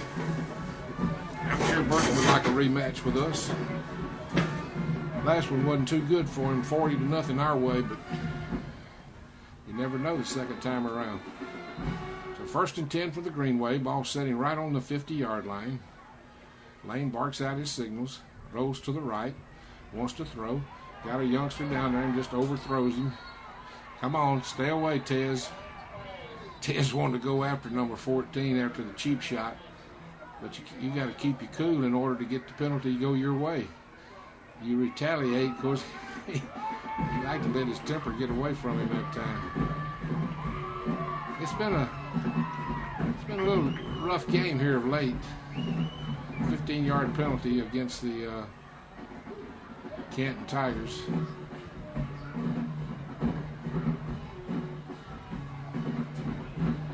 You know, the head referee, I can promise you, if he was a little taller, me and him would look just like each other on our girth.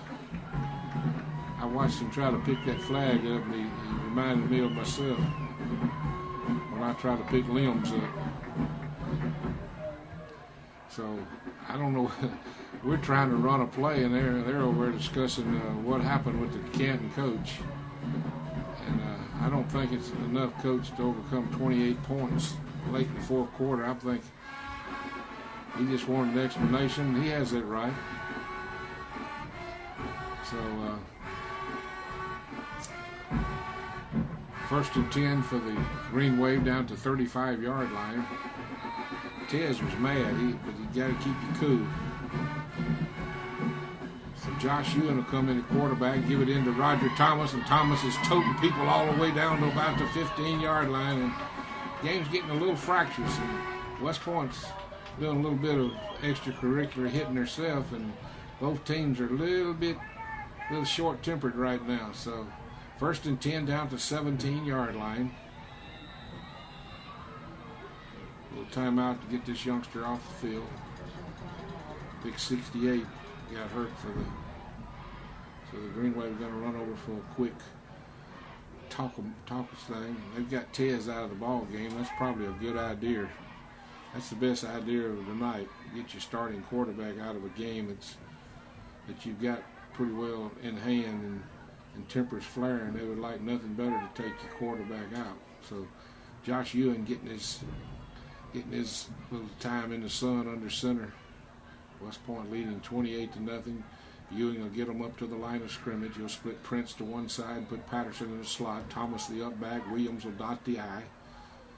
Fumble on the play. He picks it up. He should have been down right where he fumbled. I think the head referee is going to see it and spot it down right where he took the knees. He dropped the snap, and when his knee went down, that's where you got to spot the football. So it'll bring up 2nd down and long. And they'll bring Starks and Prince in the ball game. Might let Josh throw right here. Josh can throw now. He's proven that at times. Ewan gets him up to the line of scrimmage, I formation. Ewan barks out his signals. He wants to roll out. Now he wants to keep it. Shakes a tackle, still on his feet, and pops somebody down around the 13-yard line. And that's the one thing that I have noticed about Josh Ewan since he's played a utility role here this year. When he gets an opportunity, he likes to stick his head in there pretty good. But he'll playing quarterback, he might need to get out of that habit and live to fight another day, because they will pop you. 3rd down and 5. He's just a youngster. He wants to show that he can bring it, and he did a good job of bringing it, but he limped a little bit after bringing it. So he'll learn that as he goes. More experience. He'll live to fight another day. He'll bark out his signals. Penalty flags everywhere.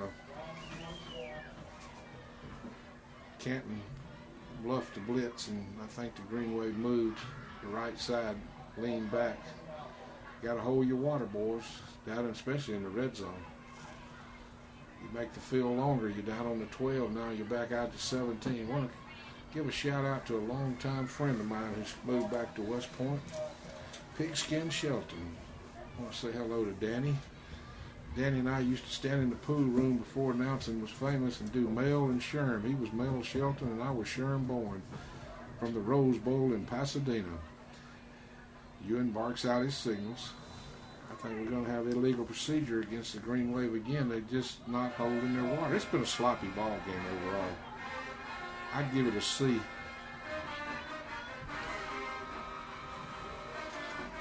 West Point hadn't been sharp here tonight. They've just had better talent. So now it's third and about 15. It could be it could be the cadence. Josh's voice flexes. His voice might be different from Tez's. You got to remember this. Josh is just stepping in there with the first team. So he'll drop straight back and hang it up high, and he'd like to have that one back.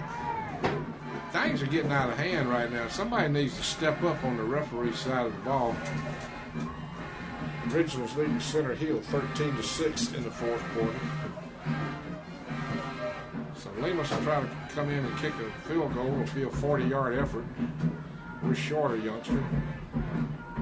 I will get him out there.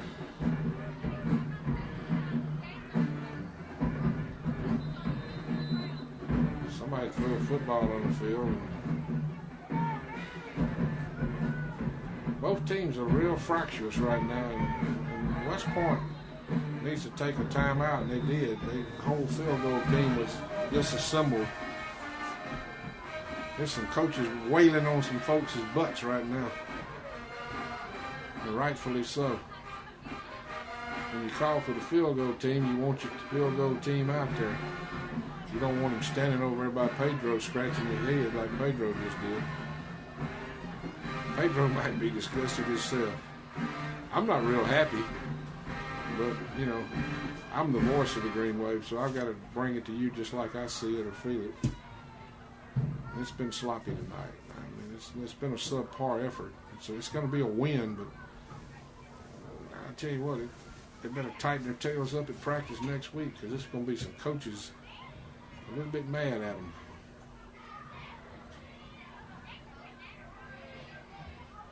You work your tail out all week to get it right, and then that's what they're doing. Is Ewan's going over there taking some snaps to get the feel of it, because when they switched off. So Lemus will line this one up. It'll be a 39-yard effort.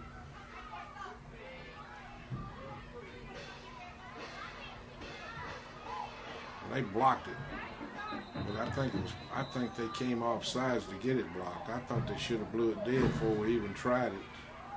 I think they were off sides. I don't know what this guy over here on West Point side is seeing or not seeing, because I either can't see or he can see better than me.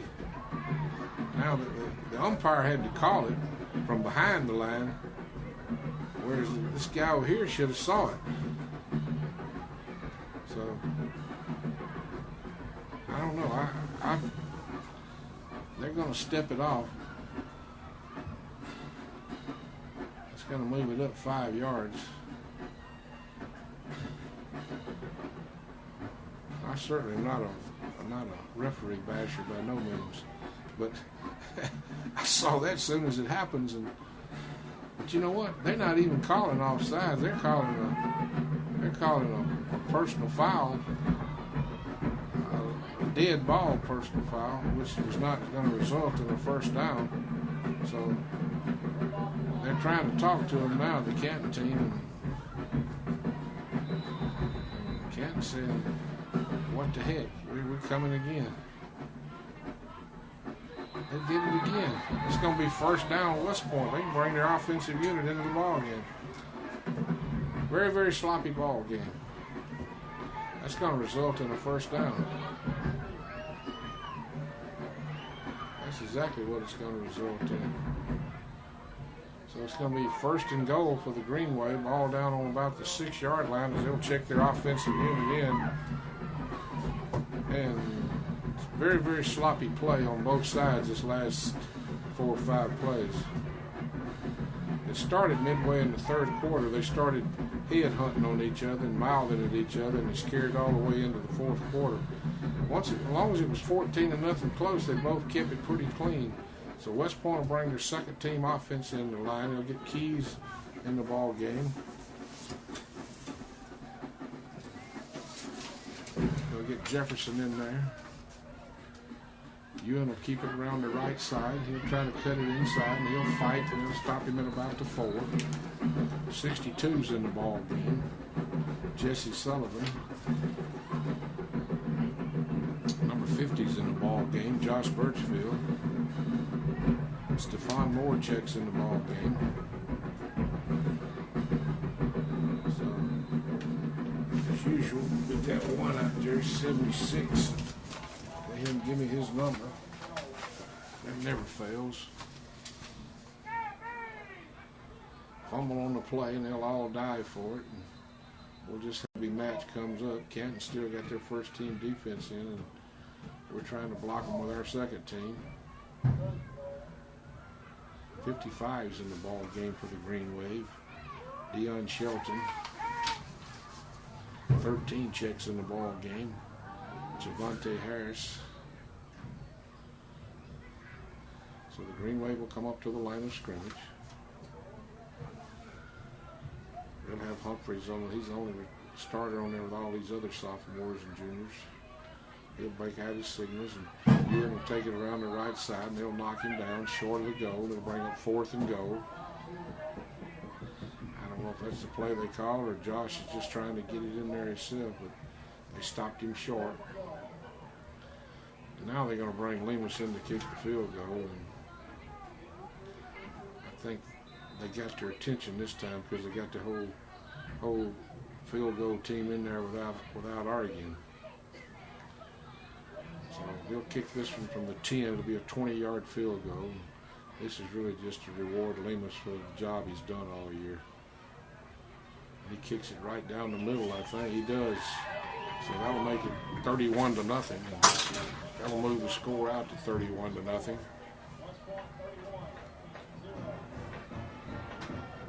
And if I sound dull here, it is pretty dull right now. The plays got so sloppy. So West Point leads 31-0 with 5 minutes to go, and this one's all over except the final score.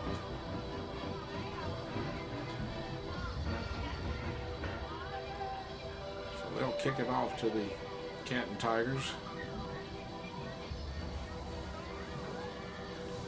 Tigers like to bring their offensive unit back on the field and see if they can make something happen here as they'll close out their 2012 campaign on the losing end. They'll finish the year at 5-7, but good job by Coach Pete Brown to get his ball club in the playoffs. And West Point will live to fight another week. He's probably going to play Ridgeland as they were leading Lake Cormorant 13-6 late in the ball game. Tigers Burns is going to pick it up and fumble it into the end zone. I believe West Point's going to jump on it for a touchdown, and they did. Touchdown for number 3 for the Green Wave, Ladarius Patterson. They fumbled it all the way from the field of play into the end zone, and the Green Wave jumped on it to make it 37-0 as Patterson will celebrate his touchdown to the delight of the home crowd. So they just kicked it on the ground, really, basically to keep things in proportion, and the kid tried to pick it up and he touched it in the field of play and he fumbled it into the end zone, and West Point pounced on it. Now it would have been it would have come out to where it had it if he'd have fielded it in the air, but it was on the ground, and that's why it ended up like that. Canton's heck bent on blocking one of these extra points, but they ain't gonna get it. As Big Daddy D says, "Olay." El Toro kicks it through. Daddy D likes an extra point field goal team. He got mad a while ago when his buddy wasn't out there. So West Point leads it 38-0. As Lemus has 8 points tonight. 5 extra points and a field goal. So he'll kick it away again. And West Point scored 2 touchdowns in less than 10 seconds to blow this one way out of proportion.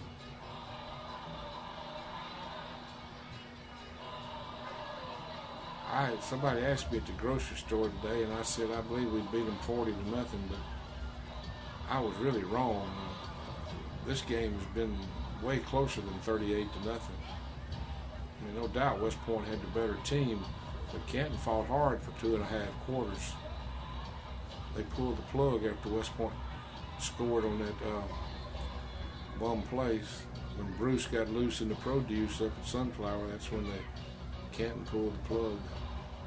So Lemus will come forward, kicks a low driving kick at the same time he kicked last time. This time Burns is going to pick it up and come straight up the middle, and they're going to lasso him at about the 17-yard line, but he'll hold on to the football this time, and West Point will bring some defensive youngsters into the ball game. They'll get Jalen White and Cortez Young and Lexus Ware in the ball game, along with Tyler Jefferson, Bradshaw, Terrence Orr. Number 35 will get in the ball game. Steve Vance. 36, Tyler Witherspoon. Number 25 over there, Tyshawn Fields. AJ still in the ball game. So the Tigers will come up to the line of scrimmage. Green Wave digging in on defense. And AJ could have housed that one. He stepped and hit him right in the hands. Worst place you can hit a defensive back. He stepped right in front of that one at the 20 and let it fall to the ground. Quinta Ewing in the ball game.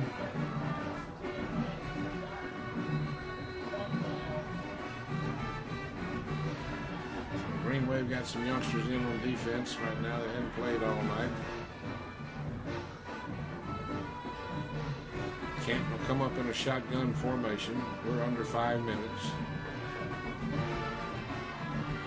They'll get it to Mumphrey around the right side. He breaks it up there until about to fumble on the play, or is that Mumphrey all the way up there? I think he held on to the football and picked up a first down. So 1st and 10 for the Tigers from their 28-yard line. I thought he had fumbled, but he just got loose from the would-be tacklers and advanced the ball himself. 4.5 minutes and counting. So they'll get youngster out to the right side over here. Ratliff caught some balls tonight. He's had a good night. Him and Burns both. So Smith waits on the ball, and instead Mumford takes it and takes it out to about the 32-yard line. Tackle there by Lexus Ware. Got a little help from Randall. 2nd down, about 7.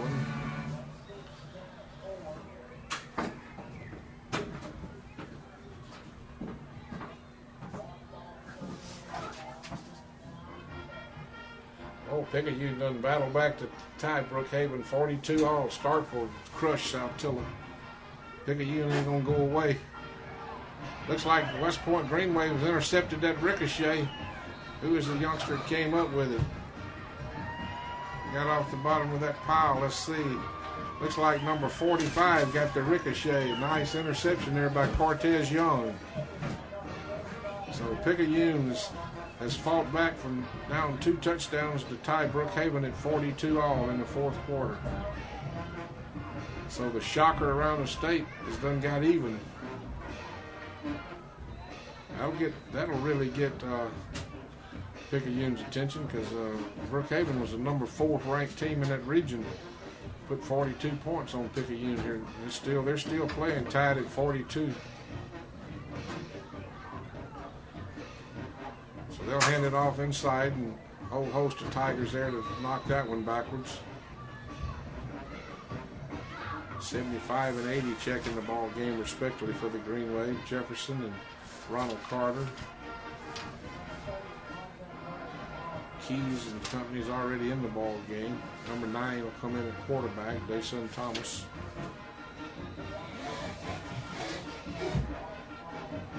So they'll get youngsters out to the right and left. They'll get in an I formation. Thomas up under center. Thomas will keep it at 7. He'll keep it right back, and he'll get it back to about the 40-yard line. He'll pick up a couple of yards. Tried to hand it off to the running back, and he acted like he didn't want it. So we'll have Rush at fullback and Starks at tailback. And 13 will check in the ball game. Javante Harris. Number 7, Jason Burnett will come in the ball game. So they'll get Burnett out to one side, and they'll get Harris to the other side. Rush will speed it up back. They'll give it inside, and that's where he'll go down after picking up some yardage. That's DeMonte Rush. Got some blocking from Roger Price there, number 33.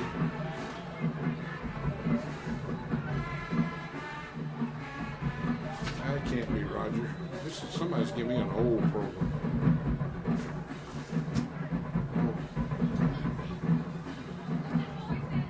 So the Green Wave will bring their kicking team in. We're under 2 minutes.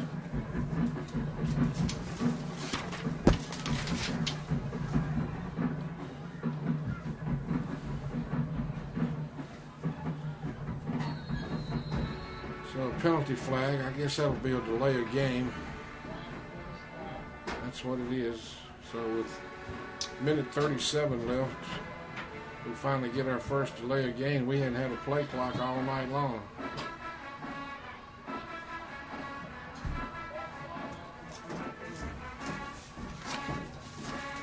So the Green Wave will kick it away at the 1:37 mark, and won't be there too soon to suit me to get out of here. Bad snap, but Lemus did a good job and got it out of there. Good job, Lemus.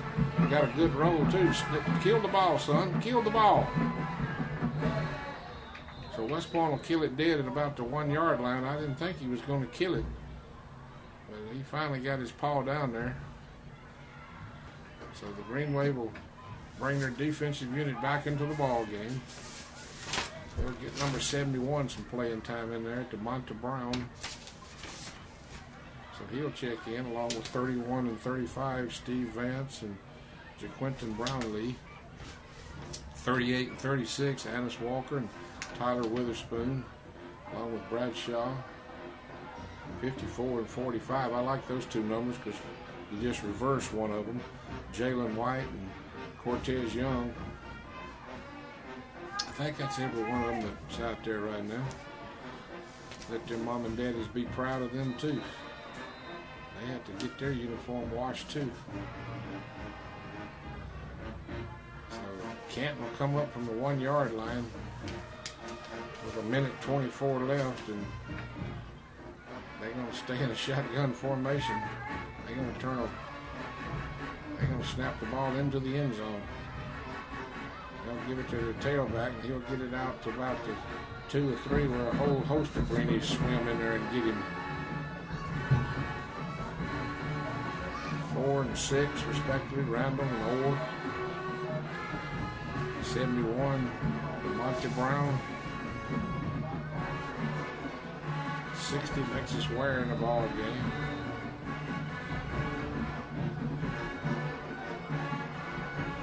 So second down and long. Burns out to one side, Ratliff to the other. Smith will stay at quarterback. He's been there about all night since the early going. He'll hand it off. The youngster will come out of the end zone. And old Carl will get it out to about the 5. 48 and 71 back in the ball game, respectively. Brown and Tavares Hawkins. Third down and long. We're about 20 seconds. We might not snap another play. Won't make me mad. Well, you can wrap this one in green and white, folks. This one's all over but the shouting. Wisconsin's going to win this one 38-0 and advance to the second round of the playoffs. So Smith will take the snap on the last play of the ball game. The youngster breaks out, and there goes Carl. Can they catch him? Carl goes down the sidelines, and they're finally going to run him out of bounds at the Greenway 42, and that's how we'll end it. So West Point wins this one 38-0 here. We'll advance next week to play the winner of Ridgeland And Lake Cormorant, if Ridgeland wins, we'll play here. If Lake Cormorant wins, we'll go there. So this ball game is over. West Point's going to win it 38-0. So, folks, you just check your papers, check your local listings, check on the TV, call the West Point High School. They'll let you know who we play, when we play, and where we play. And I'll be tagging along and do my thing. So we will host Ridgeland. I believe I hear Alan. I believe I'm going to hold it right here. I believe Alan just announced we will host Ridgeland right here. So that means if we win next week, we got to go on the road for the North State. But that's the hand you get dealt. So that's what you have to take. So final score here from McAllister Field: West Point Green Wave 38, Canton Tigers nothing. Your time has been my time. Until next time, I love you, Harper and Caroline Ruth. Good night, ladies and gentlemen. May God bless.